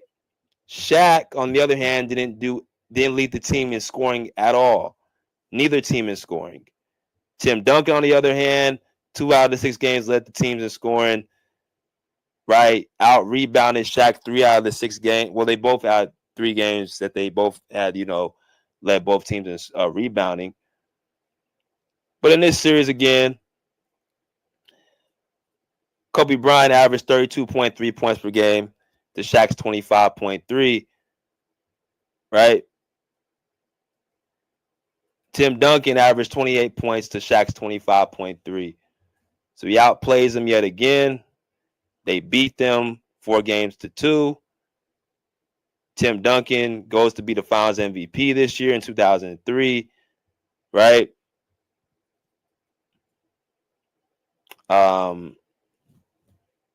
Yeah. So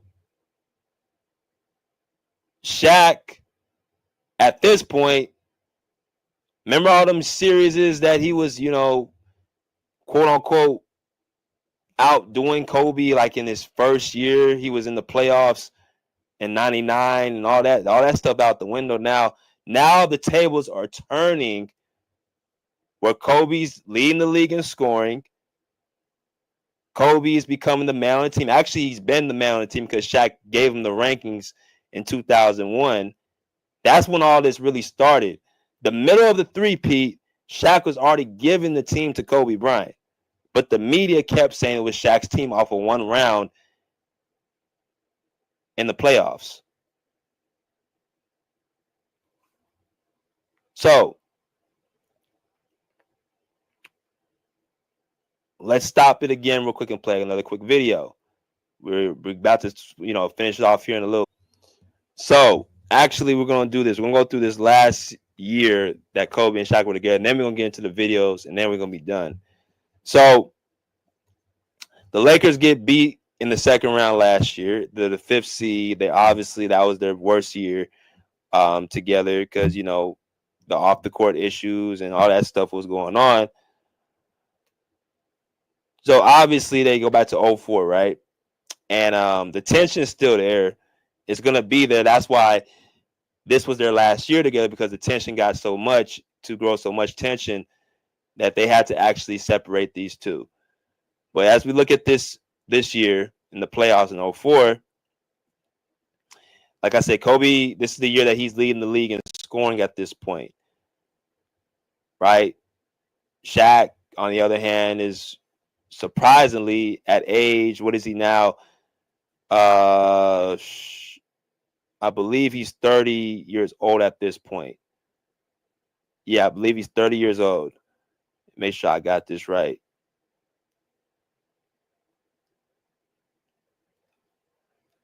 See, I got this right. Hold on one second, y'all. First year against the Rockets.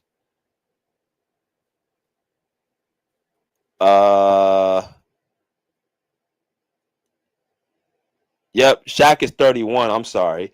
Shaq is 31 and Kobe is 25. So now Kobe, he's still not necessarily in his. What's crazy is Kobe's still not necessarily in his prime yet. Your prime really your prime, your peak starts around 27, 28 years old. So all the stuff that I named, Kobe still wasn't even in his prime or his peak yet, meaning he still had room to get better. Still not seeing the best Kobe Bryant.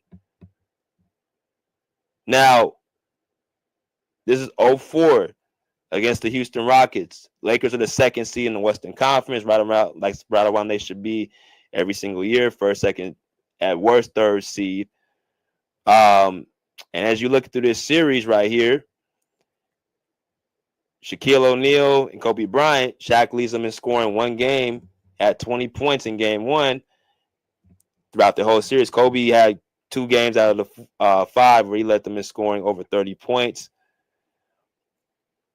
And as you look at the scoring right here amongst the two teams,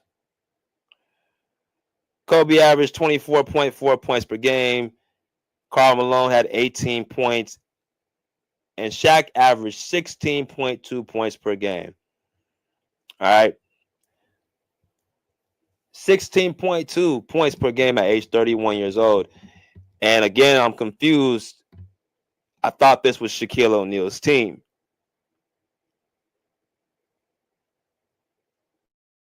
He played for all 5 games. He played the minutes.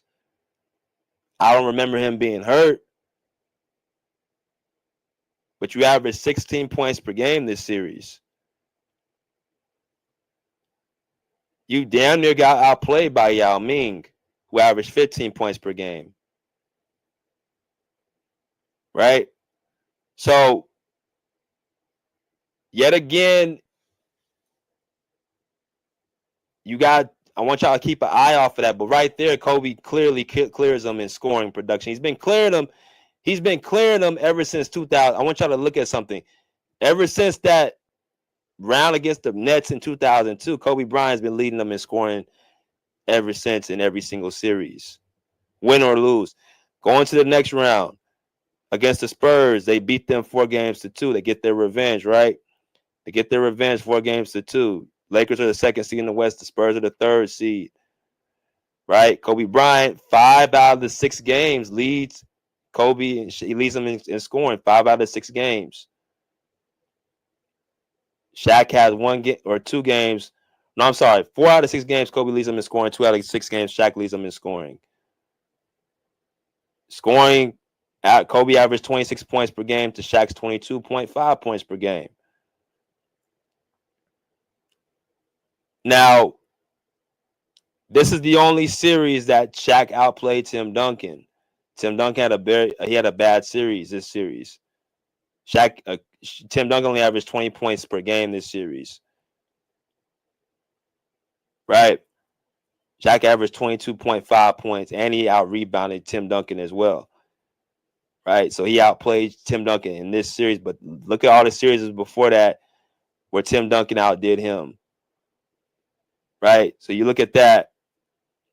Going to the next series, they advanced past this conference semifinals. Now they go into the conference finals and they face the Minnesota Timberwolves, right? 4-2. Timberwolves, I believe, were the first seed this year. This was Kevin Garnett when he was the MVP. As y'all come here, make sure y'all smash that like button. KG was the MVP this year, right? So you got a guy who was the number 1 seed, MVP, all that good stuff. This is his highest pecking point. Kobe outscored Shaq 2 out of the 6 games to Shaq only outscoring him 1 out of 6 games. Kobe averaged 24 points per game to Shaq's 20 points per game. So as y'all can see, what's going on is it's almost as if Phil Jackson told Kobe and sat Shaq down and they said, listen, we're going to go through Kobe at this point. He's the more dynamic scorer. He's, the more confident scorer. He's been working on his game every single year, getting better and better. And it's showing just he's leading the league in scoring at this point. So how could you not give him the reins as the number 1 option? Right? Shaq is 31 years old, Kobe's 25. Shaq's not even considered old, really, at this point. Now, if you look past 04, they get into the finals for this last year, and you go against the Detroit Pistons. Now, what I want y'all to do is hear this other part of this video. I'm going to let y'all hear what Shaq and Kobe had to say about this series, because obviously they weren't supposed to lose to the Detroit Pistons, especially 4-1. That was not supposed to happen. So I'm going to let y'all hear what happened amongst these two in that series. All right, so getting ready to wind it down here in a little bit, so y'all just hang tight. Now I want y'all to hear what Shaq and Kobe had to say about that series against the Pistons. So they're in the NBA Finals. They're supposed to, get their revenge and beat the Pistons, yada, yada, yada. The Pistons ain't been to the finals yet at this point, and they end up beating the hell out the Lakers 4-1. So I'm going to let y'all hear what their conversation was, what happened in this series, and we'll be right back. Fast forward a little bit. We come create a super team. Gary called. We make it back to the finals. Between the circles, snaps the pass to Rip. He'll step up, baseline left.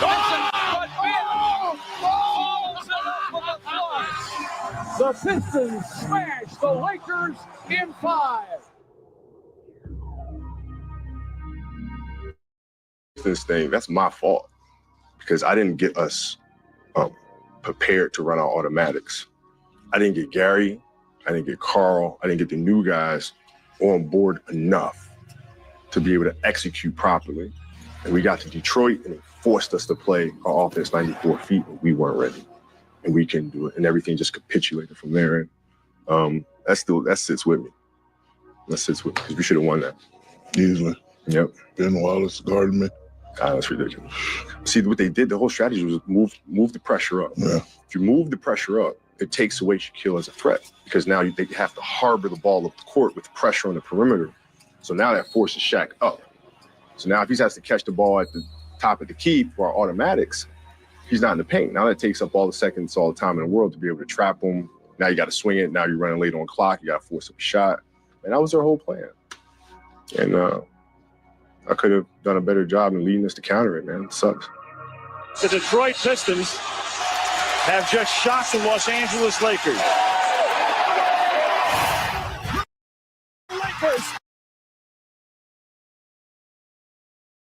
Yeah, I remember that series. They basically, the Pistons, really, that was an upset like I ain't seen. Like, that was probably the biggest upset. That's the first upset I really seen watching basketball like that. Like I said, like Shaq said, they created a super team to compete. and win a championship. Now, I'm going to tell y'all why they did this in a minute, but yeah, they created a super team to win a championship at this point. You know, but in reality, it wasn't. It was a super team by name, but Gary Payton and Karl Malone. Well, Karl Malone was older. Gary Payton was like, I think 33, 34 at the time, which is still, you're still good, but he's not the old Gary Payton he was in, Milwaukee or Seattle. So, I mean, they brought in an older version of Gary Payton, but he still was good. He could still play. But they brought these two in for a reason. I'm going to tell y'all why. Because as y'all recall, the three previous series is Shaq and Kobe. Kobe was the more dominant force out of all three of those series. See, he was already the best player on the team at this point. And arguably he was the best player since 2001.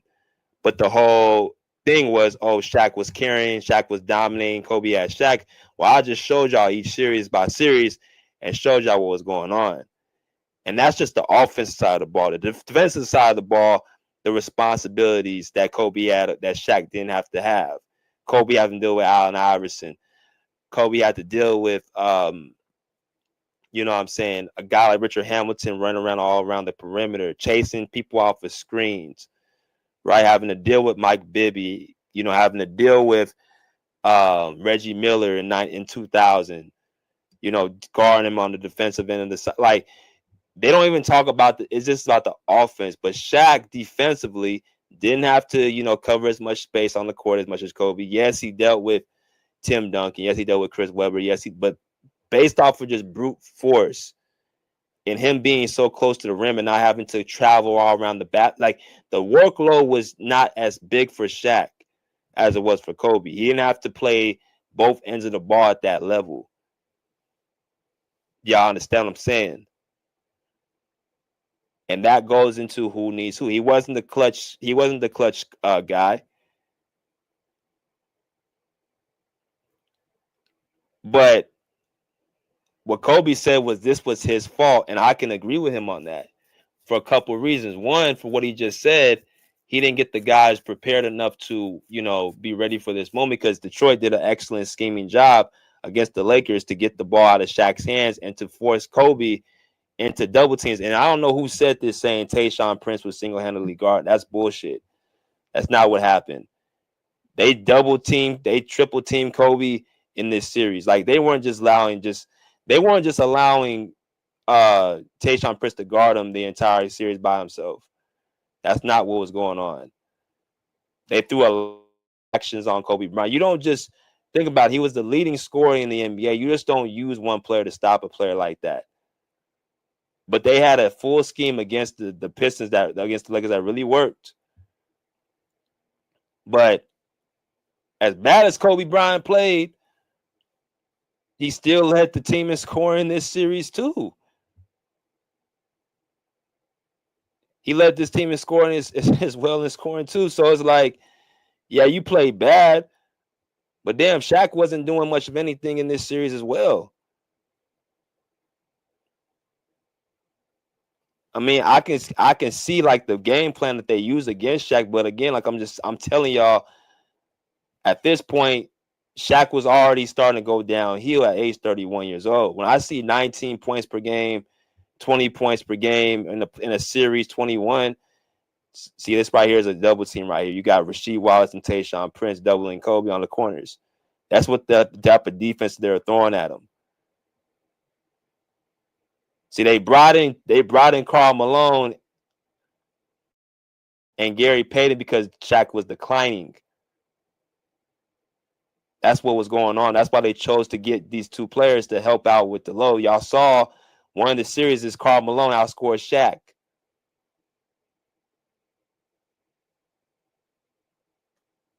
So like I said again,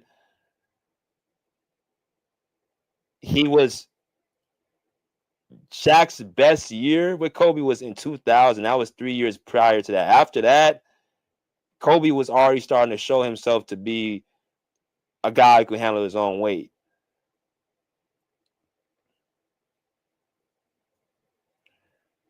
So actually, no, Shaq averaged 26 points per game to Kobe's 22 points per game in this series. So he outdid Shaq in this one series right here. Yes, he did. And Kobe shot horrible from the field, 38% from the field, 17% from three. Kobe was terrible, 92% from the line, but he was horrible. This is by far his worst series that I've seen him play. So, yeah, this was definitely on him in 04.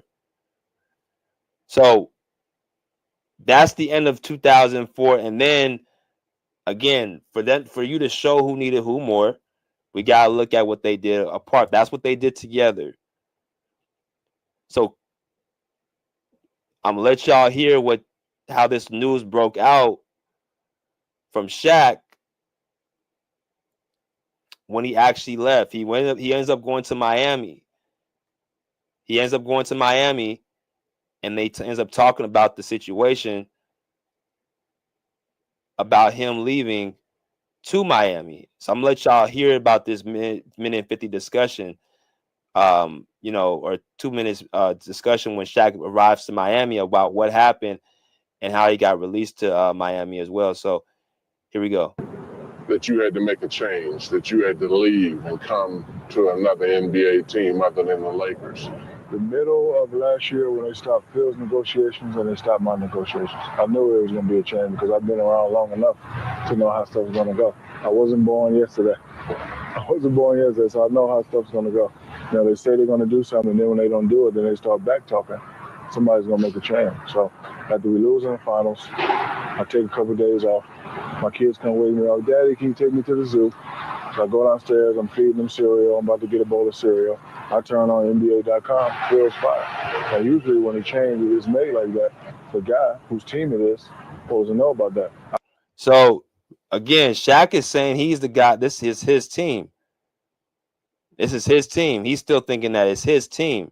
And and people got to remember, and Shaq's going to say in another interview, Shaq is a master with the media and manipulating the media. He says it out of his own mouth. A lot of the friction that he had with Kobe, he created it. I'm talking about with his mouth.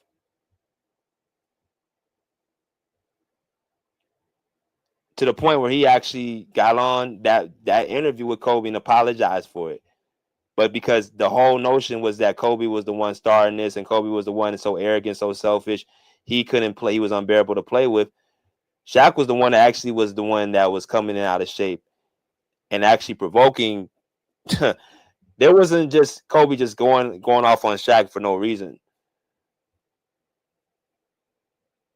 But that was the story that was being drawn up.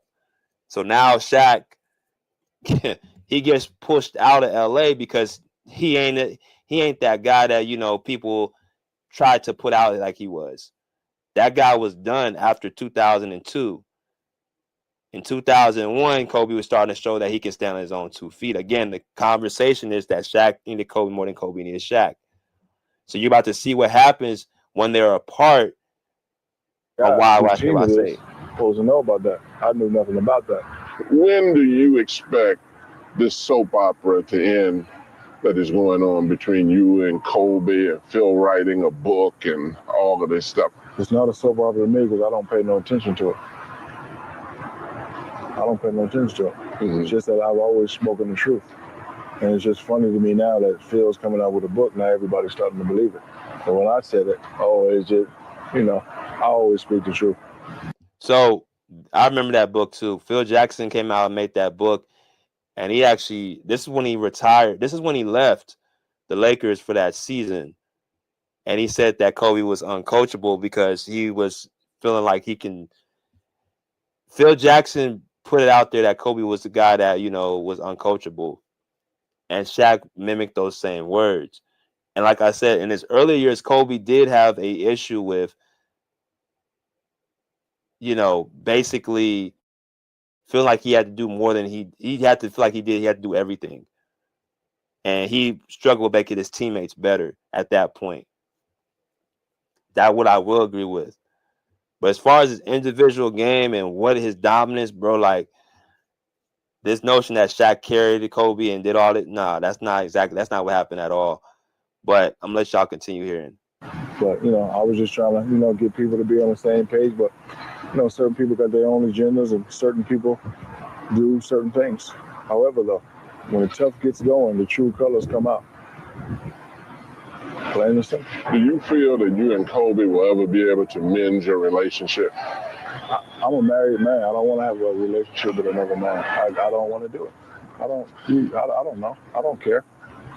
I got a wife and 5 kids I got to worry about first. And then I got to worry about my mother and father and then my friends and my family. I got to worry about my education. I don't care about another man. If you don't like me, I really don't. Who cares if you don't like me? I'm sure he don't care if I don't like him. I don't care. I'm down here in Miami with Dwayne Wade now. I'm just telling stuff that went on before in Orlando and LA. It won't go on. I called him after he came from the Olympics. I met him at a club. We sat at a table and we drank water. And I told him everything that happened. I told him everything I tried to do when I was at the other place. And then I ended my statement with what went on between me and the other guys could never ever go on between me and you. And I don't think it will because he's a different person than those other guys. He's humble. So Dwayne Wade, Shaq joins Dwayne Wade, and he leaves Kobe. And Penny Hardaway. So now all of a sudden Shaq has an issue not just with Kobe, with Penny Hardaway as well. But wait a minute, I thought that you said that Penny Hardaway was the guy that you said that could have been it, that he was like great coming into the league and y'all never had issues, y'all never had any fights. But now all of a sudden you're saying like, that Dwayne Wade's humble and these two are arrogant. That's what I'm talking about. That's what you call a manipulation move. You running to the media because you feel like you want to sit up here and stir some shit up and be childish and everything like that. Meanwhile, on the other side, Kobe ain't saying nothing negative about you. And you know what really happened. The front office thought, based off of your numbers that you were producing in the last year of the playoffs, that you weren't deserving of all that money, that they were going to give it to a guy who was already on the uphill and was showing individually that he can actually lead. Now, he may have had some, things like, as far as his intangibles of leading the team that weren't there. But again, this is a 25-year-old guy who's not even in his prime yet. You're 31, 32 years old. And even though you should be in your prime, you're not, because your inability to take care of yourself in the off season or waiting too long to get in shape. But again, when he got with Dwayne Wade, I'm going to show y'all what Shaq was doing year by year, last couple of years, like his, 2005, 2006, because remember in 2006, Dwayne Wade gets to the finals and they win a championship. Now, at this point, people are saying, well, see, Shaq, Kobe did Shaq. Shaq made a diss song about it, saying that Kobe had my ass taste and all this. Y'all remember the whole spill. That's what they said, after he won this championship in 2006. But we all know what happened in the playoffs, man. We all know what, the situation was in the finals in 2006, what happened against the Mavericks. Dwayne Wade went incredibly nuclear in that series, right? 4 out of the 6 games he led them in scoring, right?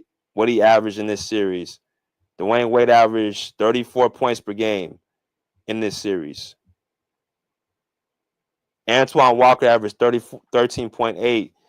Shaq, once again, in the back rooms, averaged 13.7 points per game. Now, he's 33 at this time. Now, when you're 33 years old and you talking about you as great as you are, a top 10 player with Shaq, people talk about Kobe got carried. Kobe got carried. Kobe got carried. Kobe got carried by Shaq. All 3 championships. Now, I showed y'all all the stats. But I don't ever remember Kobe averaging 13 points in a series ever with Shaq. I don't remember that.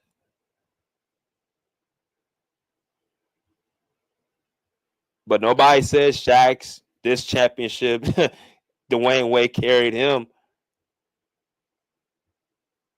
Nobody says they say Shaq got 4 championships. But by the looks of this, he got carried twice as much as what Kobe they claim Shaq carried Kobe with. So that's why that goes into my point again with who did more for who and who did more when they were gone. As far as I'm concerned, Shaq was a damn role player, and that contributes to why the Lakers let him go. Sound like to me there was decline in this game ever since 2003. It's been decline in Shaq's numbers. It's been a decline in Shaq's game, and they went out and got another couple guys to help with the scoring load, to help with the production. But you're saying it's still your team, even though you're on a rapid decline.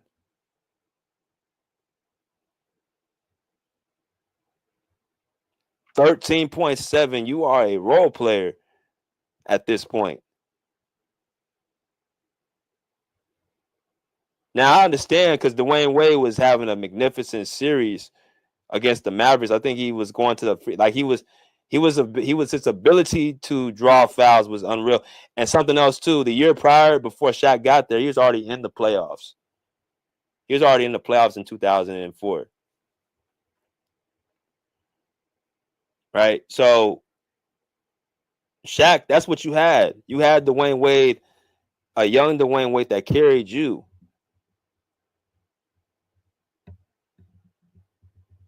See, the issue I got with all this is that, Kobe proved that he can win a championship without Shaq. 2 of them. Go to 3 finals without Shaq. You know what I'm saying? As the guy.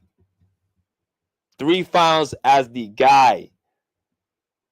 Right? 08 to 2010. Go to 3 finals as the guy. And the guy beside him, Pau Gasol, people want to up and say, well, yeah, Pau Gasol, though. Well, here's the thing about that. Pau Gasol was a good, skilled big, but at the time, he wasn't top 3. That was Kevin Garnett. That was Tim Duncan. That Dirk Nowitzki at his position. Right? Those are the 3 best power forwards at that position right there. And I might be forgetting somebody else, but as far as position-wise, those are the 3 best power forwards. Shaq had the top 2, top 3 shooting guard at the time in Dwayne Wade. Right there. Pau Gasol, as good as he was, he's not a Hall of Famer. He's not a top 75 player. Unless he made the Hall of Fame recently. But I'm going to say, basically, he's a Hall of Famer based off of his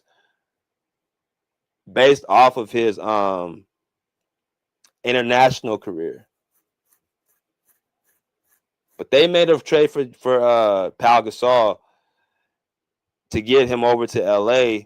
And of course, Kobe Bryant definitely appreciated the trade. But don't get it twisted. Kobe elevated Pau Gasol's game. Not just even his offensive game, basically his mindset. That's what he did. He was somebody that, helped Kobe Bryant from a, standpoint of for Kobe to be successful, win a championship, he needs a couple things. He needs a good coach that can put up a good system for him so he doesn't get caught up in, doing ISO hero ball. That's where Phil Jackson comes in. And he needs a big beside him. He needs some size with him. Right? That's all he really needs on his team. He needs some bigs around him, and he needs a good coach. That's it. Every player needs something that they need to be successful. Obviously, Shaq needs a dominant 2 guard for him to win. So it's all about your preference and what you need, you need beside you. But Pau Gasol was not a dominant force. He had those 2 couple of seasons in the finals in 09 and 2010 where he was, magnificent, especially against the Celtics in 2010. Andrew Bottom as well in 2010. But Andrew Bottom, I don't think he even played 10 years in the league. See, there's a difference, and this is what puts Kobe as a different player, because he actually elevated guys to be better versions of them. So that's called leadership. But y'all can see every series, hell, 33 points to 18 points right here. Kobe to Pau Gasol against the Utah Jazz in 2008. Right? The Lakers are the number 1 seed in the Western Conference this year, being led by Kobe Bryant. Right? Want to keep going the next series. Lakers up against the San Antonio Spurs. This was the year they beat Tim Duncan.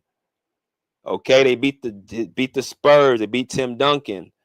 Now, every time, like I said, he faces Tim Duncan in the Spurs, he's the one that dominates the series. It wasn't Shaquille O'Neal. In this series, Kobe averaged 29 points per game. You know how much Pau Gasol averaged? 13.2.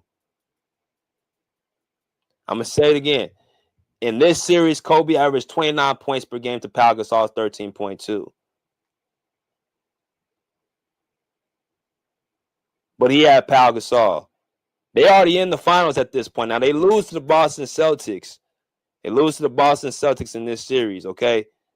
They got demolished, right? They got demolished in this series. They got absolutely embarrassed.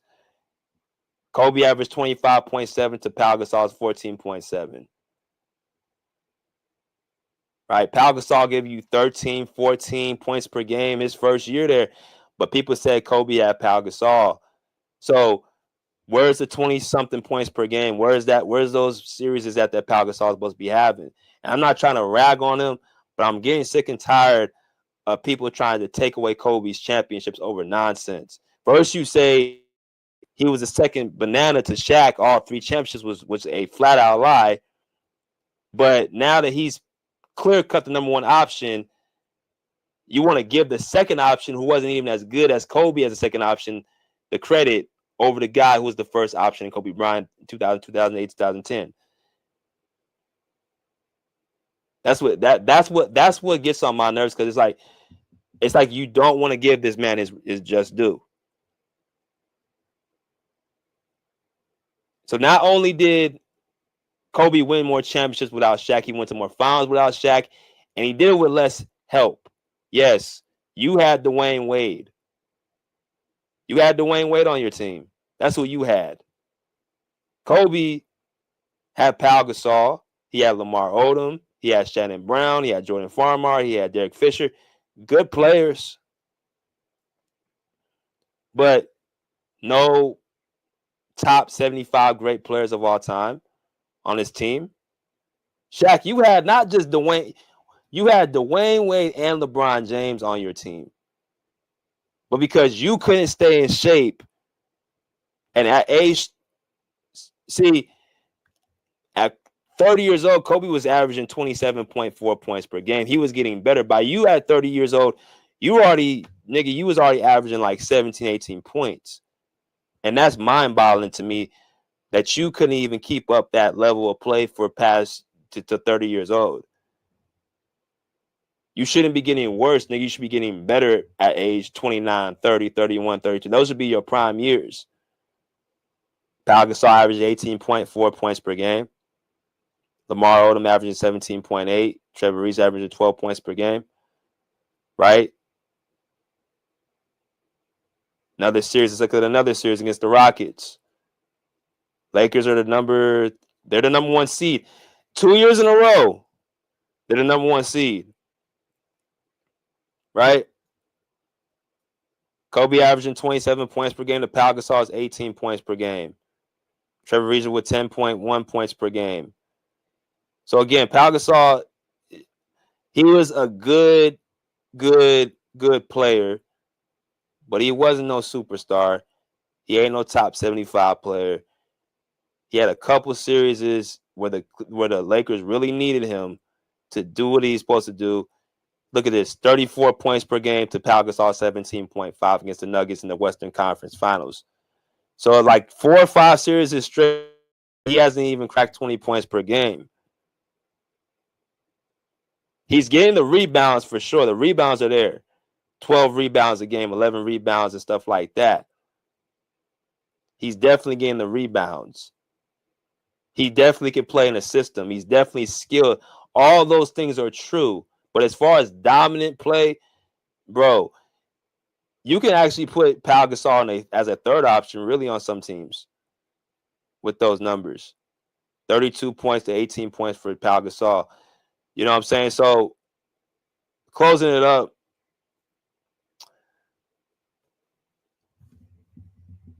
Shaq winning 1 championship without Kobe. In his 19-year career, but yet he's considered the most dominant force outside of Wilt Chamberlain or whatever, bro. But then I look a little deeper. You're getting, outplayed by Tim Duncan, Akeem Olajuwon. They should be in front of you as far as dominance. You look at their resumes; they have better resumes than you. I mean, Akeem is arguably the greatest two-way center we've ever seen. I got Akeem over Shaq.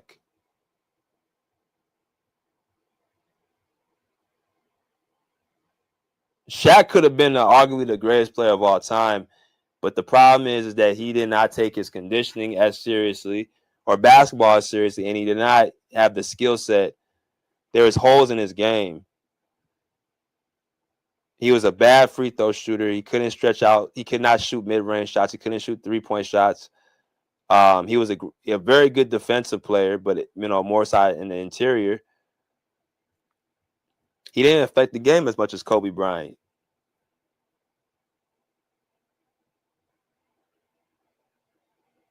I pulled up the numbers. I pulled up the video. I pulled up the test. I pulled everything up. Shaq was the most dominant player in the NBA history or whatever is all media driven. And then when you talk about what happened when he left the Lakers, I'm telling y'all, he was with Phoenix. He was with Cleveland, bro. Like, he didn't affect winning. Like, he didn't affect winning. I don't think he even made it past till he left Miami. He never even made it to the conference finals again. Kobe, all throughout the 2000s, was going to the conference finals, going to the NBA finals without Shaq even being there, and he was doing it as the number one option. And he proved he could win without you. So I don't understand this notion of, okay, you ask the man you ask him to get to the finals. He gets to the finals. He wins a championship. And people still trying to take his championships away from him. But you want to let Shaq have his championships, even though he wasn't even half as productive as what Kobe was as his second option. I'm going to play one more video right quick. Because I think it's really, really prevalent of the double standards people want to hold against him. And this goes to basically being a top 5 player. Again, this notion that Kobe can't be a top 5 player because he played with Shaq, obviously, is bullshit. At the end of the day, Shaq got away with, manipulating the media a lot and making them dumbasses believe in some of the stupidity that comes out of it, bro. Like, nigga, you just, man, you know what? I'm just gonna let it play. I was gonna choke the air out of it. See, the thing about that is I didn't get any of that because we were looking for homes. Right. We were actually looking for homes in Chicago, researching schools, places to live. So that was true. You were gonna go to the Bulls. Yeah, there was a story in ESPN. I think it was ESPN magazine, and they asked you a question about me and Penny, and you said that we're essentially the same. I looked at that and I said, no, we're not. Exactly. They're not. They're not the same. And that's why I asked the question, because could Penny Hardaway lead any teams without a superstar. Shaq put that out there, that he was the same as Penny Hardaway. And Penny Hardaway, again, ain't won a championship. I know he got injured, but did he have the will to lead anybody to a championship? And Kobe looking at it like, man, I'm already won 3 championships already. Like, you had this guy, you guys weren't going to get past Jordan. Like, show me that y'all could have did that. But I digress from that.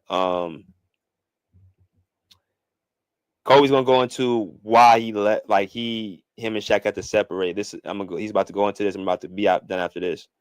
But I think you took that the wrong way because of all the misquotes and all the bad stuff. I probably did. And I probably use his motivation too. Yeah. Saying, listen, if this is the conversation, I don't want this conversation.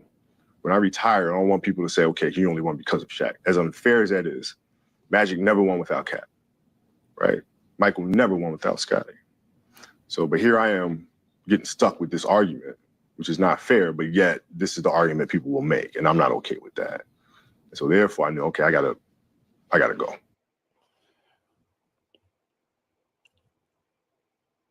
Yeah, that right there sums it up right there. Like, you know, that's all I ask for people, just to be on point with what you say. Don't hold somebody else to a standard you're not going to hold for the other person. Like, you want to take Magic Johnson, for instance. Like, you know, when people say, you know, Magic Johnson is, you know, a top 5 player and, you know, he deserves to be top 5 and, you know, he should be there. He got 5 championships. Okay, that's cool. But think about what you're saying. You gonna give Magic Johnson the top 5 nod when he had Kareem Abdul-Jabbar as his teammate, all 5 of those championships. Now watch this. You want to give him a top 5 nod, but you don't want to give Kobe the same top 5 nod. What's the point? What's the reason why? Oh, because you play with Shaq. Okay, so you play with Shaq 3 out of 5 championships, right? Magic played with Kareem all 5 championships. And Kareem's ranked higher than Shaq in the top 10.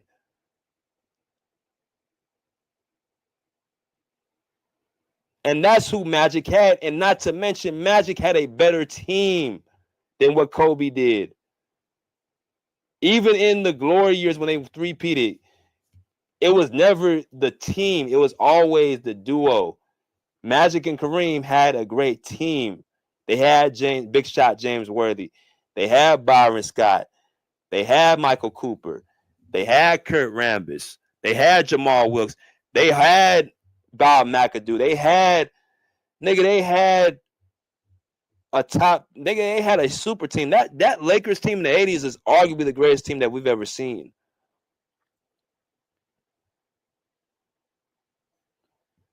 Magic I don't think he even scored 20 points in his whole career. I think he averaged in 12 assists or something like that. Or maybe it might be 20 and 12. But my point is that how are you going to penalize Kobe for having a lesser value player than what Magic had? You got him in your top 5, and I got Magic in my top 5 as well. But I think a lot of that has to do with people, to be honest with you, they just found Magic more likable. That's where I think this goes into. He's just a more likable player. Like, Kobe wasn't as likable as Magic. So it's easy to say, oh, yeah, Kobe ain't all that. He ain't all that. Yeah, he took from Mike. He's a Michael Jordan copycat, or he had Shaq. I mean, it's the dumbest shit ever. You had Kareem, all 5 of your titles, and you don't get penalized. You can make a case Kareem being the GOAT. And that's who you had.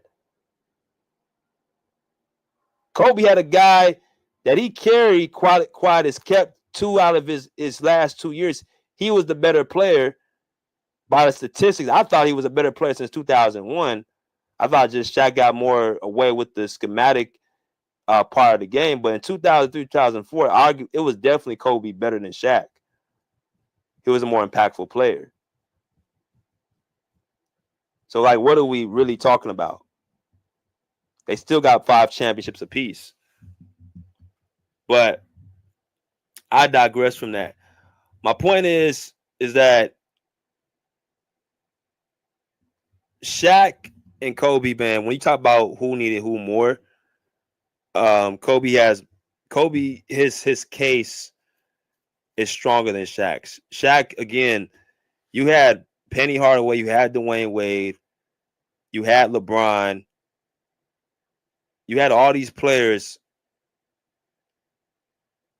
and you only won 4 out of your 5 championships with the guy right beside you. The other guy won 2 championships without you as the guy. I remember once Kobe got that 5th title, those 2 titles without Shaq, that solidified him past Shaquille O'Neal. And that's pretty much the whole ending of it. But I know this is pretty long, man, but I had to get this out here because I'm only going to address this one time. I hope that y'all enjoyed this. About to go ahead and get started with this LA Clipper talk here soon. But until next time, pull up a seat, pull up a chair, pull it out. Peace out of here like swim well.